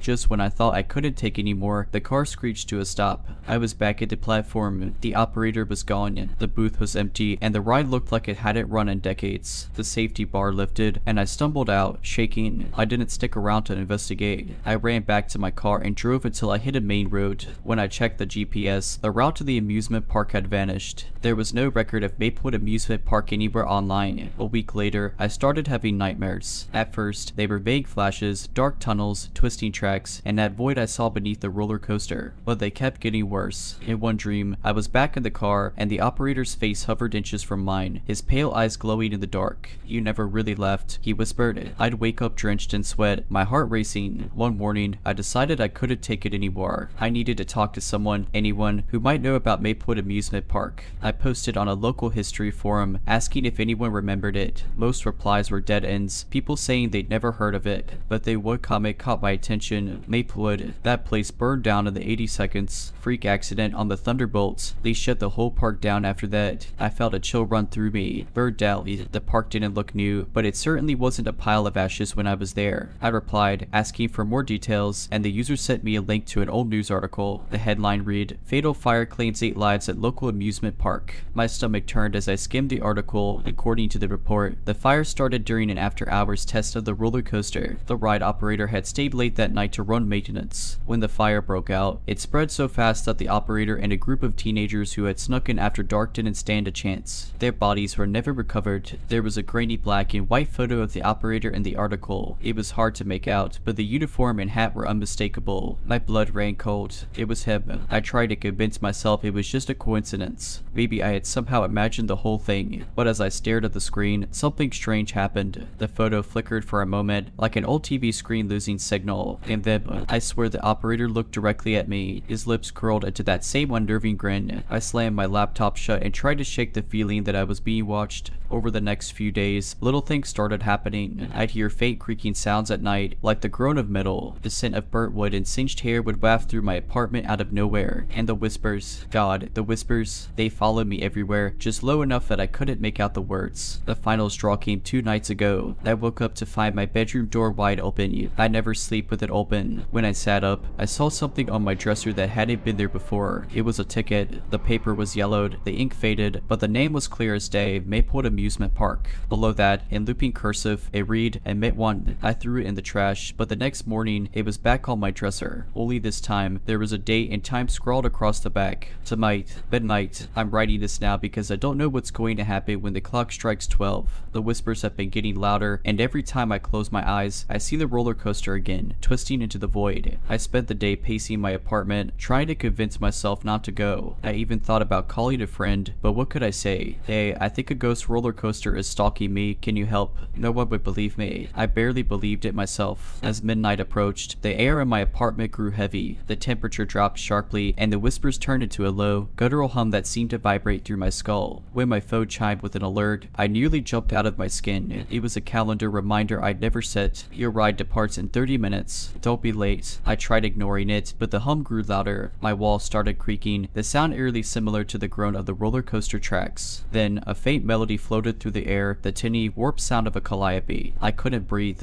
It was the same music I'd heard at the park, playing from the broken carousel. Before I knew it, I was grabbing my car keys. It wasn't a conscious decision. It was like my body was moving on its own, a puppet to some unseen force. The ticket was still on my dresser, and against all logic, I slipped it into my pocket. The drive was a blur. My headlights barely cut through the oppressive darkness, and the GPS, which I hadn't even programmed, displayed a route to the park. My hands gripped the wheel so tightly they ached. I wanted to turn back, but my body refused to obey. When I arrived, the park looked even more decrepit than before. The gate was wide open, and the flickering glow of old string lights cast eerie shadows. The calliope music was louder now, distorted and discordant, like it was being played underwater. I stepped through the gate, and the air immediately felt thicker, heavier. The ticket burned in my pocket as I made my way to the Thunderbolt. It stood there, its skeletal frame looming against the night sky, lit by a strange, pale glow. The operator was waiting for me, right on time. He said, his grin as unsettling as ever. His uniform looked cleaner this time, almost new, and the faded hat now bore a pristine Maplewood logo. I don't want to do this, I said, my voice trembling. Please, just let me leave.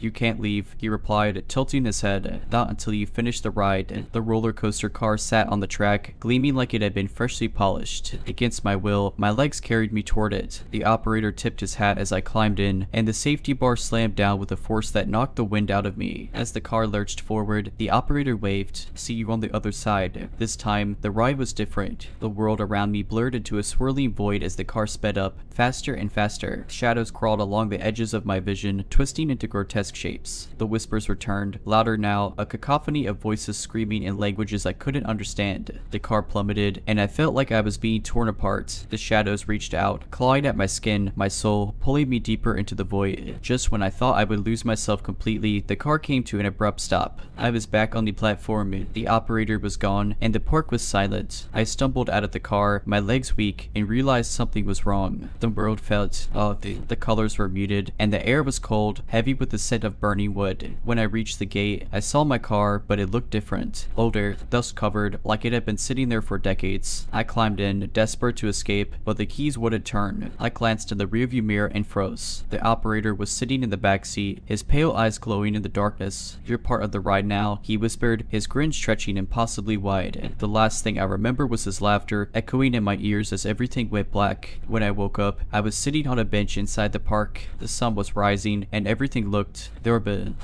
crowded. Families were walking around, eating cotton candy and laughing. The park was alive, vibrant, as if nothing had ever happened. But when I tried to leave, I couldn't. Every path led me back to the Thunderbolts, and every time I saw it, the operator was there, tipping his hat and waiting. I've been here ever since. No one seems to notice me. No one answers when I scream. So, if you ever pass a sign for Maplewood Amusement Park, do yourself a favor, keep driving. Because once you're here, you're never leaving.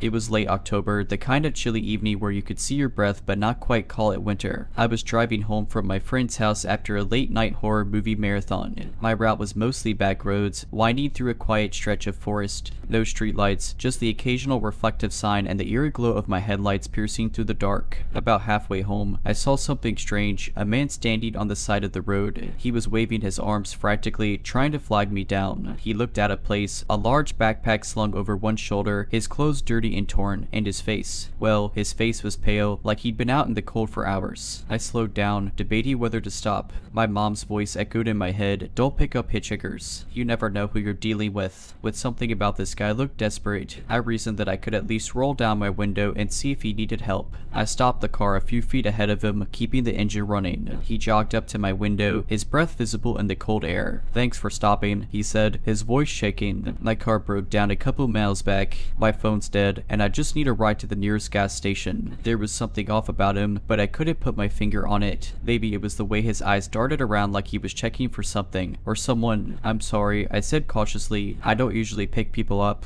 but I can call someone for you if you want." His expression shifted in an instant. The polite desperation vanished, replaced by something harder to read. Anger, maybe. He leaned in closer to the window, and I instinctively locked the doors. "Come on," he said, his voice lower now. "I'm freezing out here. Just a quick ride. That's all I need." Alarm bells were ringing in my head. I shook my head and said, "Sorry, I can't," before putting the car in drive. As I started to pull away, he slammed his fist on the back window, shouting something I couldn't make out. My heart was racing as I sped down the road. I kept checking my rearview mirror, half expecting to see him running after me or another car following me, but the road stayed empty. About 10 minutes later, I reached a small gas station. Relieved, I pulled in and parked under the bright fluorescent lights. I was about to go inside to let the clerk know about the man when I noticed something that made my blood run cold. parked on the side of the lot, barely visible in the shadows, was a beat-up car, and leaning against it, staring directly at me, was the man I had just left on the side of the road. I didn't wait to find out how he'd gotten there or what he wanted. I backed out of the lot so fast my tires squealed and didn't stop driving until I reached the safety of my driveway. I double-checked all my locks that night and slept with a kitchen knife under my pillow. The days after the encounter were uneasy, to say the least. I couldn't shake the feeling that I was being watched, even though I rationalized it as paranoia. I double-checked my locks constantly, kept my curtains drawn, and made a habit of avoiding dark, isolated places. For a while, nothing unusual happened, and I started to convince myself it was just a creepy coincidence. But then, the note started. It began with a folded piece of paper left under my windshield wiper. I found it one morning as I was leaving for work. Written in smudged ink were 3 chilling words: "You drive fast." My stomach dropped. I looked around, scanning the quiet suburban street, but saw no one. Trying to shake it off, I tossed the note and drove to work. Maybe it was a prank, I told myself, someone messing around. But then, it happened again. 2 days later, another note appeared, this time taped to my front door. It read, "You shouldn't ignore people." My hands trembled as I held the paper, and my chest felt tight. This wasn't a prank. Someone knew where I lived. I called the police, but they weren't much help. Without a clear threat or evidence, there wasn't much they could do. They suggested installing security cameras, which I did the very next day. I also told my closest friends about what was happening, and a couple of them offered to stay over for a few nights. For a while, the cameras and the extra company gave me a sense of security, but that didn't last long. One night, about a week after the second note, I woke up to the sound of a thud outside my bedroom window. My heart raced as I grabbed my phone and quietly crept to the window. Peeking through the curtains, I couldn't see anything unusual, but I could feel someone or something out there. I opened the security app on my phone to check the camera feed. My blood ran cold. There he was, the man from the road. He was standing in my driveway, staring directly at the camera. His face was obscured by the hood of his jacket, but I recognized him immediately. He didn't move. He just stood there, as if he knew I was watching him. I called 911, whispering into the phone as I kept my eyes glued to the screen. It felt like hours before I heard the faint sound of sirens in the distance. The man finally moved, walking calmly out of view before the police arrived. They searched the area but found nothing. No footprints, no sign of forced entry, nothing. It was as if he'd vanished into thin air. The officers assured me they'd patrol the area for the next few nights, but I could see it in their eyes. They didn't think he'd come back. But he did. The final straw came 2 nights later. I was lying in bed, trying to calm my nerves, when my phone buzzed. It was a notification from the security app, a new motion alert. I opened the app and nearly dropped my phone. The camera inside my living room, the one facing the front door, was recording. The door was slightly ajar, and standing just inside was the man. He looked directly at the camera, smiled, and whispered something I couldn't hear. Then he stepped back and disappeared. I didn't wait to find out how he got in or what he wanted. I grabbed my keys, ran to my car, and drove straight to a friend's house. I never went back to that house alone. I filed a restraining order, hired a locksmith to change every lock, and eventually moved across the state. I don't know who he was or why he targeted me, but I still think about him sometimes. His pale face, his unnerving calm, the way he always seemed to be one step ahead. After I moved across the state, life slowly returned to normal. The fear that had consumed me began to fade, and I convinced myself that I was finally safe. The house I chose was in a busy neighborhood, with neighbors close by and a well-lit street. I installed an upgraded security system, complete with cameras inside and out. I even adopted a dog, a scrappy mutt named Max who barked at the slightest noise. For the first time in months, I felt secure. That peace lasted about a year. One chilly autumn evening, I was walking Max around the block. It was a quiet night, the kind where you could hear leaves crunching underfoot and the distant hum of cars on the main road. As we rounded the corner back toward my house, Max suddenly stopped. His ears perked up, and a low growl rumbled from his throat. I looked around but didn't see anything. "Come on, boy," I said, tugging his leash gently, but he wouldn't budge. Instead, he turned his head toward a nearby street lamp, his growl growing louder. And then I saw it. Just beyond the edge of the light, partially obscured by shadows, was a figure. They stood motionless, watching us. My breath caught in my throat as I recognized the stance, the shape of the backpack slung over one shoulder. It was him. I didn't wait. I yanked Max's leash and ran back to the house, fumbling with my keys as I tried to unlock the door. Max barked wildly, his usual playful demeanor replaced by an almost feral aggression. I finally got the door open and slammed it shut behind me, locking it and every other lock in the house. My heart raced as I checked the camera feed. The front yard was empty. The street was empty. He was gone, as if he'd never been there. I called the police again, explaining the situation in shaky breaths. An officer arrived about 30 minutes later to take my statement and patrol the area. but just like before, there was no trace of him. The officer suggested it might have been someone passing through, maybe even a trick of the light, but I knew better. I spent the next few days on high alert, barely sleeping and jumping at every noise. My friends tried to reassure me, saying it was probably just a coincidence or a case of mistaken identity. I wanted to believe them, but deep down, I knew it was him. Then came the final message. One morning, I opened my door to let Max out into the fenced backyard. As I stepped onto the porch, I noticed something sitting on the steps. It was a small, folded piece of paper. My hand shook as I picked it up and unfolded it. Scrawled in the same smudged handwriting as before were the words, "Did you misspay?" I dropped the paper and ran inside, locking the door behind me. That was the moment I decided I couldn't stay there any longer. I packed up my belongings, sold the house at a loss, and moved halfway across the country. This time, I didn't tell anyone where I was going, not even my closest friends. To this day, I don't know how he found me or why he targeted me. I've changed my number, deleted all my social media, and live as anonymously as possible. Max is still with me, older now but just as loyal. Every so often, he'll bark at nothing, and I'll feel that same chill run down my spine. I don't know if he's still out there, watching, waiting, but to the man who has haunted my life for years, let's never meet again. A few years ago, I was driving across the Midwest on a long solo road trip.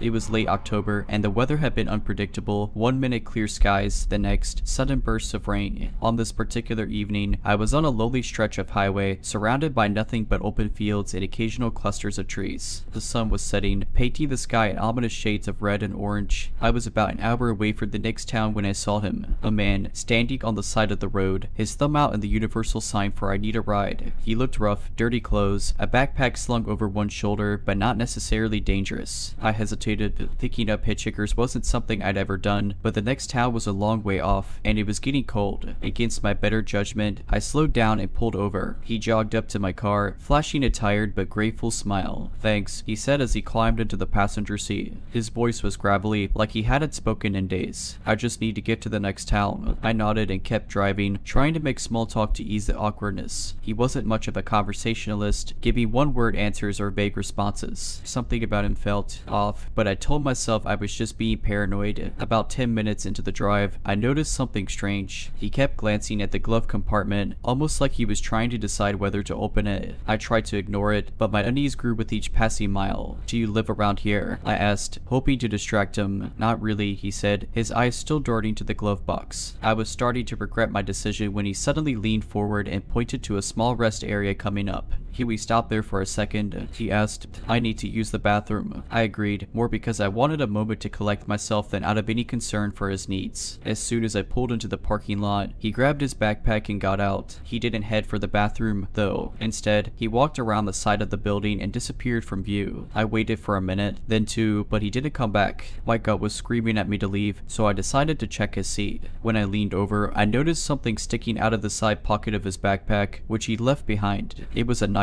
My heart raced as I realized how close I'd come to potentially being in serious danger. Without thinking twice, I jumped back into the driver's seat and sped out of there, leaving him and his knife behind. About an hour later, I reached the next town and pulled into a gas station. I called the local sheriff to report what had happened, and they sent someone to meet me. After hearing my story, the deputy's face grew serious. "We've had reports of a man matching that description attacking drivers on this stretch of highway." He said, "If you were lucky, he usually waits until they stop somewhere isolated." I never found out what happened to him, and honestly, I don't want to know. I just hope he never found another car to get into. A week after the incident, I couldn't shake the paranoia. Every time I got into my car, I triple-checked the locks and scanned the backseat. My friends and family brushed it off, saying I was just rattled from the close call, but something about the whole experience stuck with me in a way I couldn't explain. Then came the phone call. It was a Friday night, and I was home alone, trying to distract myself with a movie. My phone buzzed on the coffee table, and I glanced at the screen. The number was blocked. Normally, I'd ignore calls like that, but for some reason, I felt compelled to answer. "Hello," I said, my voice cautious. There was a pause. Then, a gravelly voice I instantly recognized. "You left something of mine." I froze. My heart pounded in my chest as I struggled to find my words. "Who is this?" "You know who," the voice replied. "You took off with my bag." That wasn't very nice. I was shaking now. How did he find me? My number wasn't listed, and I hadn't given him any personal information. "Leave me alone," I managed to say before before hanging up. For the rest of the night, I sat in my living room with every light in the house turned on, jumping at every sound. I barely slept. The next morning, I went straight to the police, but there wasn't much they could do. Without a number or a name, they couldn't track him down. They suggested I change my locks, keep my phone number private, and stay alert. Over the next few days, things quieted down. No more calls, no strange encounters. I started to think maybe it was over. Then, one night, I came home to find a piece of paper taped to my front door. Written in messy, scrawled handwriting were the words, "You're lucky you drove off. Next time, you won't be." I felt the blood drain from my face as I looked around, but the street was empty. I tore the note down and called the police again, but once more, there wasn't much they could do. They advised me to stay with a friend or family member for a while, which I did. I didn't feel safe in my own home anymore. Eventually, the calls and notes stopped, but I moved to a new city anyway, just to be safe. I don't know how he got my number or my address, but I don't want to think about what might have happened if I hadn't left the rest area when I did. Even now, years later, I still get nervous on long drives. I never stop for strangers, no matter how desperate they look. It's been years since I moved away, and life has finally started to feel normal again. I changed my name, cut ties with most of my social media, and stayed under the radar. No more long road trips, no more risky decisions. I thought I had left the nightmare behind, until last week. It started with something small, a feeling of being watched. I brushed it off at first. I told myself it was just residual paranoia from the past, but then I started noticing little things that didn't add up. A car parked across the street from my house for hours, the same car I'd seen near my work 2 days prior. A figure standing at the edge of the grocery store parking lot, just far enough away that I couldn't make out their face. And then the note. This time, it wasn't left on my door. It was slipped into the windshield wiper of my car while I was inside a coffee shop. I almost didn't notice it, but when I did, my stomach dropped. It was the same messy handwriting. "You thought you could run, but I've always known where you are." I stood there in the parking lot, frozen, the note crumpled in my shaking hands. He had found me again. That night, I called the police, but the officer who came by seemed skeptical. It could be a prank. He said, "Do you have any enemies or exes who might want to scare you?" I tried to explain the history, how this wasn't just someone messing with me, but without proof, there wasn't much they could do. They promised to patrol the neighborhood more frequently, but I knew that wouldn't be enough. Over the next few days, I felt like I was losing my mind. I started double bolting my doors, checking the windows every hour, jumping at every sound. Sleep became impossible. Every time I closed my eyes, I pictured him standing over my bed, knife in hand. The breaking point came 2 nights ago. I woke up around 3 a.m. to a faint noise. It was so subtle, I almost convinced myself it was just the house settling. But then I heard it again, a soft scraping sound, like metal on wood. My heart raced as I realized it was coming from the back door. I grabbed my phone and called 911, whispering to the operator that someone was trying to break in. As I waited for the police, I armed myself with the closest thing I could find, a heavy lamp from the living room. The scraping stopped, and for a few agonizing minutes, there was silence. Then, a shadow moved past the kitchen window. I clutched the lamp tighter, ready to defend myself, but before anything happened, red and blue lights flooded my driveway. The police arrived just in time. They found footprints in the dirt near my back door and confirmed someone had been trying to jimmy the lock, but whoever it was had vanished into the night. I packed a bag that same night and haven't been back to my house since. I'm staying in a hotel for now, constantly looking over my shoulder. To the man who keeps finding me, wherever you are, I don't know what you want, but I'll do everything in my power to make sure we never meet again.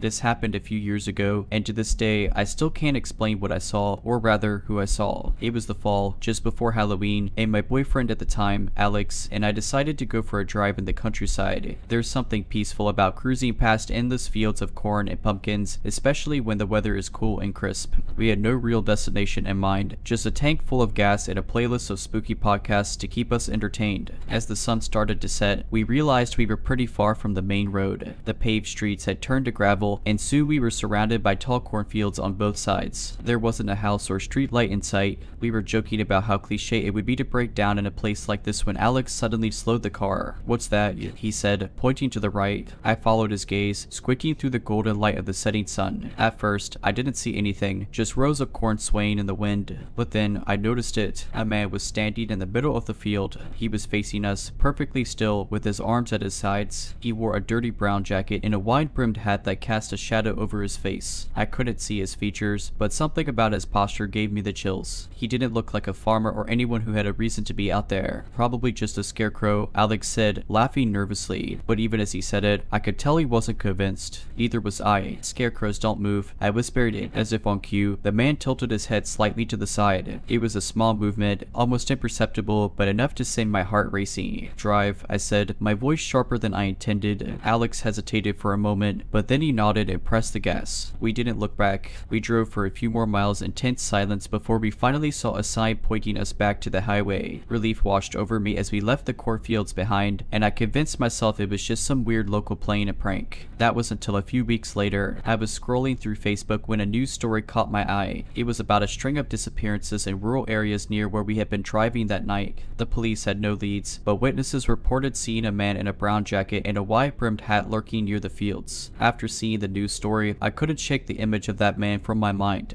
The way he stood there, so still, yet so ominously alive, it haunted me. I told Alex about the article, hoping he'd brush it off and reassure me that it was just a coincidence. But his reaction only made things worse. Do you think he was watching us? He asked after a long pause. The question sent a chill down my spine. I hadn't thought about it that way, but the idea that he might have been standing there, waiting for someone to notice him, made my stomach turn. I tried to reason with myself. Maybe he was just a harmless eccentric. Maybe it really was some kind of prank. But deep down, I knew it wasn't. About a week later, I started hearing strange noises at night. At first, it was just little things, branches rustling against the window or the faint sound of footsteps outside. We lived in a quiet neighborhood, and I figured it was just animals or my imagination playing tricks on me. But then it got worse. One night, around 2 a.m., I woke up to a tapping sound on the glass. My heart was pounding as I sat up in bed, straining to hear. Tap, tap, tap. It was rhythmic, deliberate, and far too human. I mustered the courage to pull back the curtain, but there was nothing there. Just the empty yard bathed in moonlight. I told myself it was probably a tree branch, even though I knew there weren't any near that window. The next morning, I found footprints in the dirt outside. They were large, too large to belong to anyone in my household, and they led straight to my window before disappearing back into the woods behind the house. I called Alex, freaking out, but he tried to calm me down. It's probably just some kids messing around, he said. They probably think it's funny, but it didn't feel funny. The following night, I stayed awake, determined to catch whoever it was. I sat by the window with my phone in hand, ready to call the police. Hours passed, and nothing happened. Just as I was about to give up, I saw movement out of the corner of my eye. My breath caught in my throat as I saw a figure standing at the edge of the woods. It was him, the same dirty brown jacket, the same wide-brimmed hat. He didn't move, didn't come closer, he just stood there, staring at the house. I couldn't see his face, but I could feel his gaze. My hands were shaking so badly I could barely dial 911. When the police arrived, the man was gone. They searched the area and found nothing except for those same large footprints leading to my window and back to the woods. They told me to keep my doors locked and call if I saw anything else, but I could tell they didn't take it seriously. I stayed with Alex for a few days after that, too scared to be alone. But even at his house, I couldn't shake the feeling that I was being watched. Every creak of the floorboards, every shadow outside the window made my heart race. Eventually, I moved out of that house and into an apartment in the city, hoping to put some distance between me and whatever, or whoever was out there. It's been years now, and I haven't seen him again. But sometimes, late at night, I still think about that man in the cornfield. I think about how he stood there, waiting, watching, and I wonder, was I just unlucky enough to see him, or was I exactly who he was waiting for? Life in the city helped me regain a sense of normalcy, but I'd be lying if I said I didn't still glance over my shoulder or triple check the locks on my door every night. For a while, I even stopped watching true crime shows or reading anything remotely spooky. My nerves were shot, and I didn't want to feed the paranoia. Then, about 6 months after I moved, I got a letter. It came in a plain, unmarked envelope with no return address. My stomach dropped when I saw it because I hadn't given anyone my new address except close friends and family. At first, I told myself it was just junk mail, but when I opened it, I found a single piece of paper folded neatly in half. On the paper was a crudely drawn picture of a cornfield. In the middle of the field stood a figure in a wide-brimmed hat. There were no words, no signature, just the drawing. My hands were shaking as I held it, and I immediately felt like I couldn't breathe.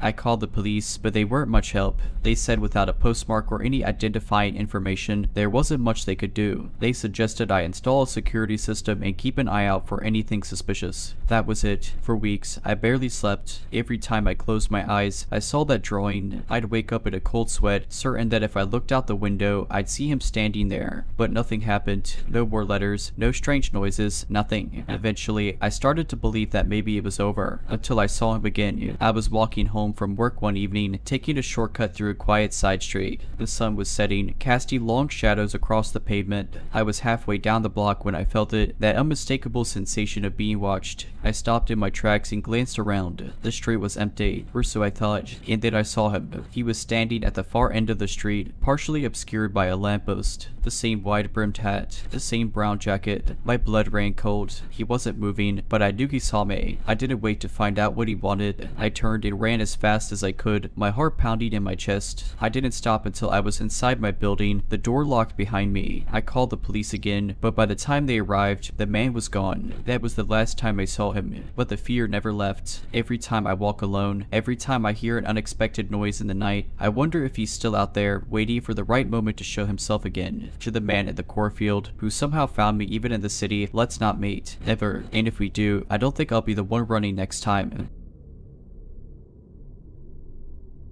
I was in college at the time, working late nights at a diner to help pay my tuition. Most nights, I didn't leave until after midnight, and my apartment was a solid 20-minute drive from the diner. Usually, the drive home was uneventful, quiet roads, sleepy towns, but this night was different. It started with my car acting up. The check engine light had been on for weeks, but as a broke college student, I was hoping to put off repairs until my next paycheck. That night, as I pulled out of the diner parking lot, my car sputtered and stalled at a red light. I managed to restart it, but something about the way it sounded made me uneasy. I stopped at a 24-hour gas station about halfway home to grab a drink and calm my nerves. The station was mostly empty, except for a white van parked at the far end of the lot. I didn't think much of it at first. White vans are everywhere, right? I went inside, grabbed a soda, and chatted briefly with the cashier, an older man who seemed nice enough. When I walked back out, I noticed the van was now parked closer to my car. Again, I brushed it off, thinking maybe I was just being paranoid. I got into my car, locked the doors, and started the engine. As I pulled out, I saw the van's headlights flicker on behind me. At this point, I started to get that sinking feeling in my stomach.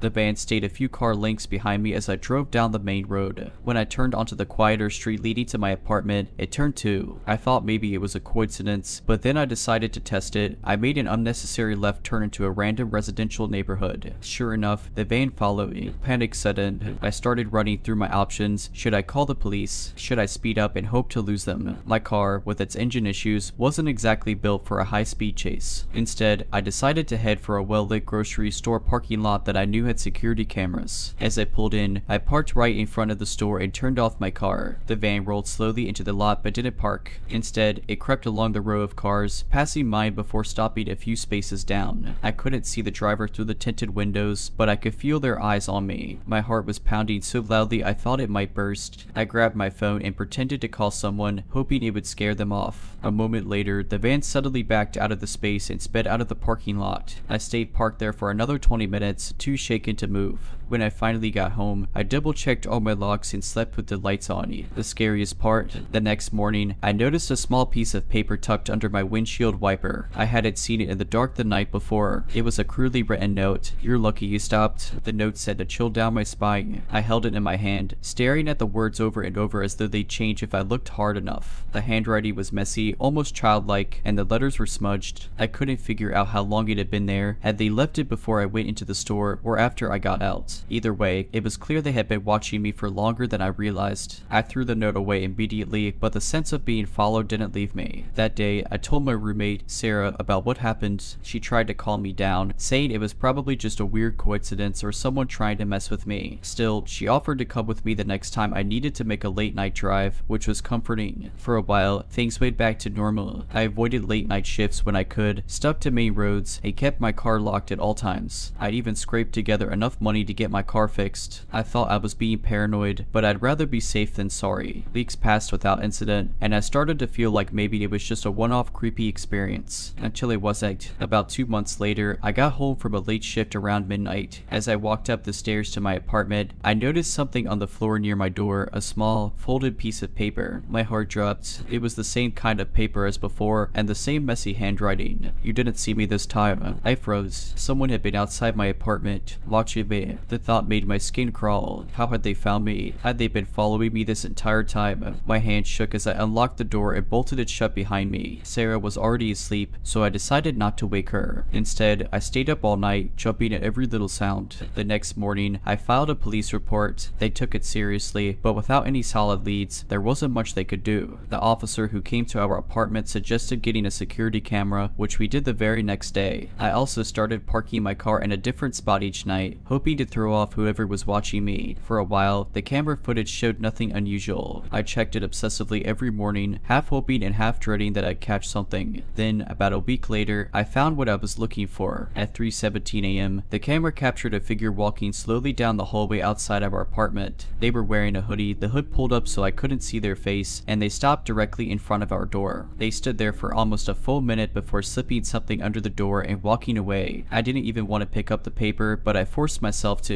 This time, it wasn't a note. It was a Polaroid photo of me. It looked like it had been taken through my car window, probably on one of those nights I'd worked late. The realization that they'd been close enough to take a photo made me feel sick. I showed the police the footage and the photo. This time, they took it very seriously. They increased patrols in my area and suggested I stay somewhere else for a while. Sarah and I ended up crashing at a friend's place for a few weeks, and I eventually moved out of that apartment entirely. I never found out who he was. The police said they didn't have enough evidence to track the person down, and as far as I know, they never caught them. To this day, I don't know if it was someone I knew, a random stalker, or something else entirely. I've since moved to a new city, changed my number, and been much more cautious about my surroundings. Even though I had moved cities and taken every precaution I could think of, the fear never really went away. I'd catch myself looking over my shoulder, scanning parking lots, and avoiding being alone in unfamiliar places. For months, I slept with a chair wedged under my new apartment door handle and a can of pepper spray within arm's reach. Things started to get better over time, though. I found a job in my new city that didn't require late night shifts, and I made a few friends who helped me feel more at ease. I even started dating someone, a guy named Ryan, who was patient with my paranoia and never made me feel silly for being extra cautious. I began to feel normal again, like the nightmare was finally behind me. Then, about a year after I'd moved, it happened again. It was a Saturday afternoon, and Ryan and I were at a local coffee shop. We picked a table near the back, tucked away from the busier seating areas. As we sipped our drinks and chatted, I noticed a man sitting alone at a table near the window. He was wearing a baseball cap pulled low over his face, and he had a laptop open in front of him. Nothing about him screamed suspicious. If anything, he looked like he was just catching up on some work. But something about him made my skin crawl. I tried to shake it off and focus on my conversation with Ryan, but every so often, I glanced toward the man. At one point, I swore I caught him looking at me. Not a casual glance. This was different. He quickly looked back at his laptop, but it was enough to put me on edge. When we finished our drinks and got up to leave, I couldn't resist glancing back one more time. The man was staring directly at me now, his expression blank but intense. My stomach flipped. I grabbed Ryan's arm and whispered, "Let's go." We left the coffee shop, and I tried to tell myself I was overreacting. He was just a random guy. He probably wasn't even looking at me. But then, as we walked back to my car, I felt it, that prickling sensation on the back of my neck, like someone was watching me. I turned around and saw the man standing just outside the coffee shop door, staring after us. He didn't follow, but he didn't go back inside either. He just stood there, watching until we were out of sight. I told Ryan about what had happened, and he suggested we swing by the police station, just in case. I agreed, though I wasn't sure what I expected them to do. When we arrived, I described the man as best as I could and gave them the address of the coffee shop.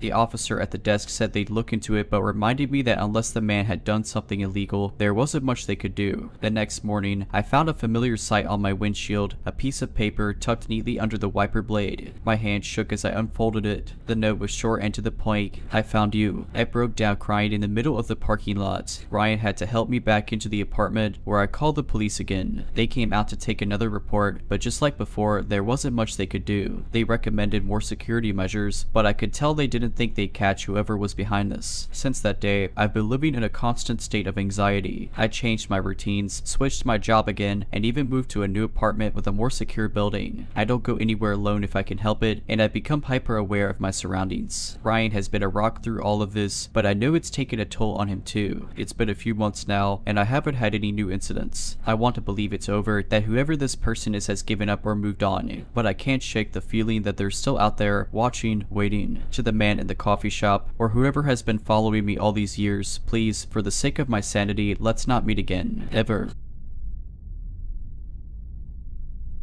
I was hiking alone on a popular mountain trail in late autumn. It was one of those crisp, perfect days where the air smells like pine and the leaves crunch satisfyingly underfoot. The trail I chose wasn't the busiest one. It veered off into a more secluded area about halfway up the mountain. I liked the solitude, and I was well prepared, plenty of water, snacks, and a map. I had done this hike before, so I wasn't worried. About 3 miles into the trail, I noticed something unusual. There were faint footprints in the dirt, heading in the same direction as me. They looked fresh, but I hadn't seen anyone ahead of me all day. I brushed it off. Maybe someone was moving quickly or had turned back before I arrived. As I continued, the atmosphere began to change. The woods, usually alive with the sounds of birds and rustling leaves, felt eerily quiet. The further I walked, the heavier the silence became, pressing down like a weight. Then I heard it, a twig snapping somewhere behind me. I froze, my heart thudding in my chest. Slowly, I turned, scanning the trail and the woods. There was no one there. I told myself it was probably just an animal and kept moving, but I couldn't shake the feeling that I was being watched. About half an hour later, I reached a clearing where the trail forked. I stopped to check my map when I heard it again. This time, the sound of deliberate footsteps crunching the leaves behind me. They were slow and methodical, like someone was trying to approach quietly. "Hello," I called out, my voice trembling. No response. I tried to convince myself it was just paranoia, but my gut screamed otherwise. I decided to take the fork that looped back toward the main trail. As I picked up my pace, the footsteps behind me quickened. They weren't far now. Whoever it was, they weren't even trying to hide anymore. I broke into a jog, my heart pounding as the footsteps got louder, closer. I didn't dare look back.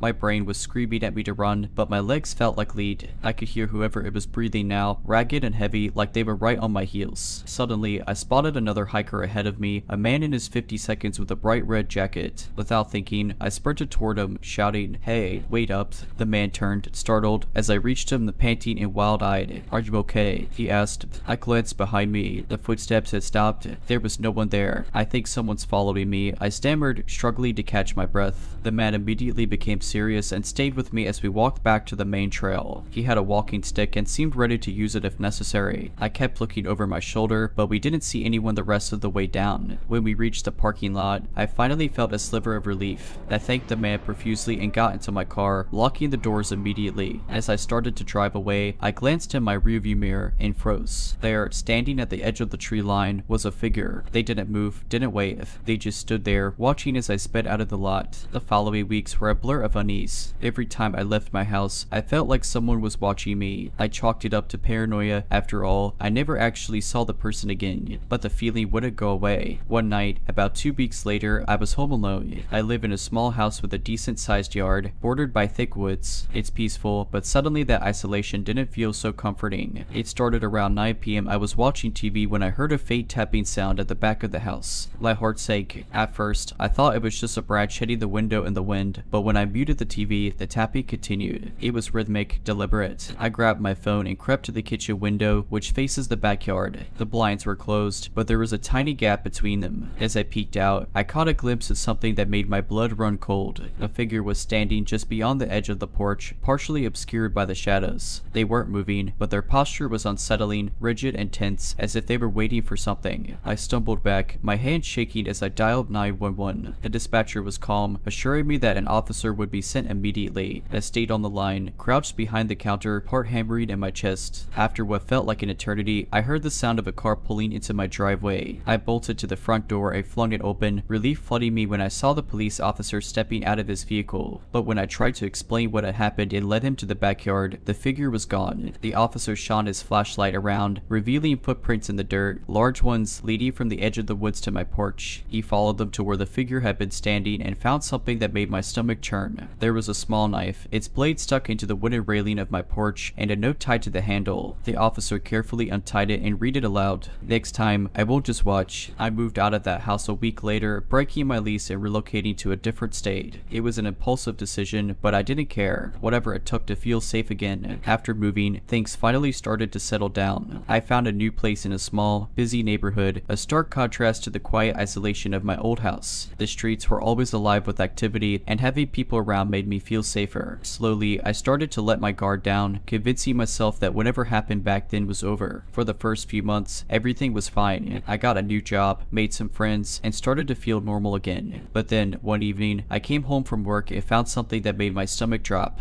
On my doorstep was a small, plain package with no return address. At first, I thought it might be a mistake, maybe something delivered to the wrong house. But when I opened it, my hands began to shake. Inside was a single piece of paper with a message scrawled in messy handwriting. Found you. I felt like the walls were closing in around me. Hell, how could they have found me? I'd been so careful. I hadn't told anyone from my old life where I'd gone, and I hadn't even updated my social media. Panicking, I called the police again. They took the package and the note, promising to investigate, but I could tell they weren't optimistic about finding anything. After all, there were no fingerprints, no camera footage from my street, and no other leads. That night, I barely slept. Every sound outside felt amplified: a car passing, a dog barking, the faint rustle of wind through the trees. I was terrified that I'd wake up to find that figure outside my window again. Over the next few weeks, strange things kept happening, small, almost imperceptible at first. My mail would go missing, even though I'd see the carrier drop it off. Lights in my house would flicker, though the electrician found nothing wrong. My neighbors mentioned seeing someone unfamiliar lingering near my house late at night, a tall figure wearing dark clothing,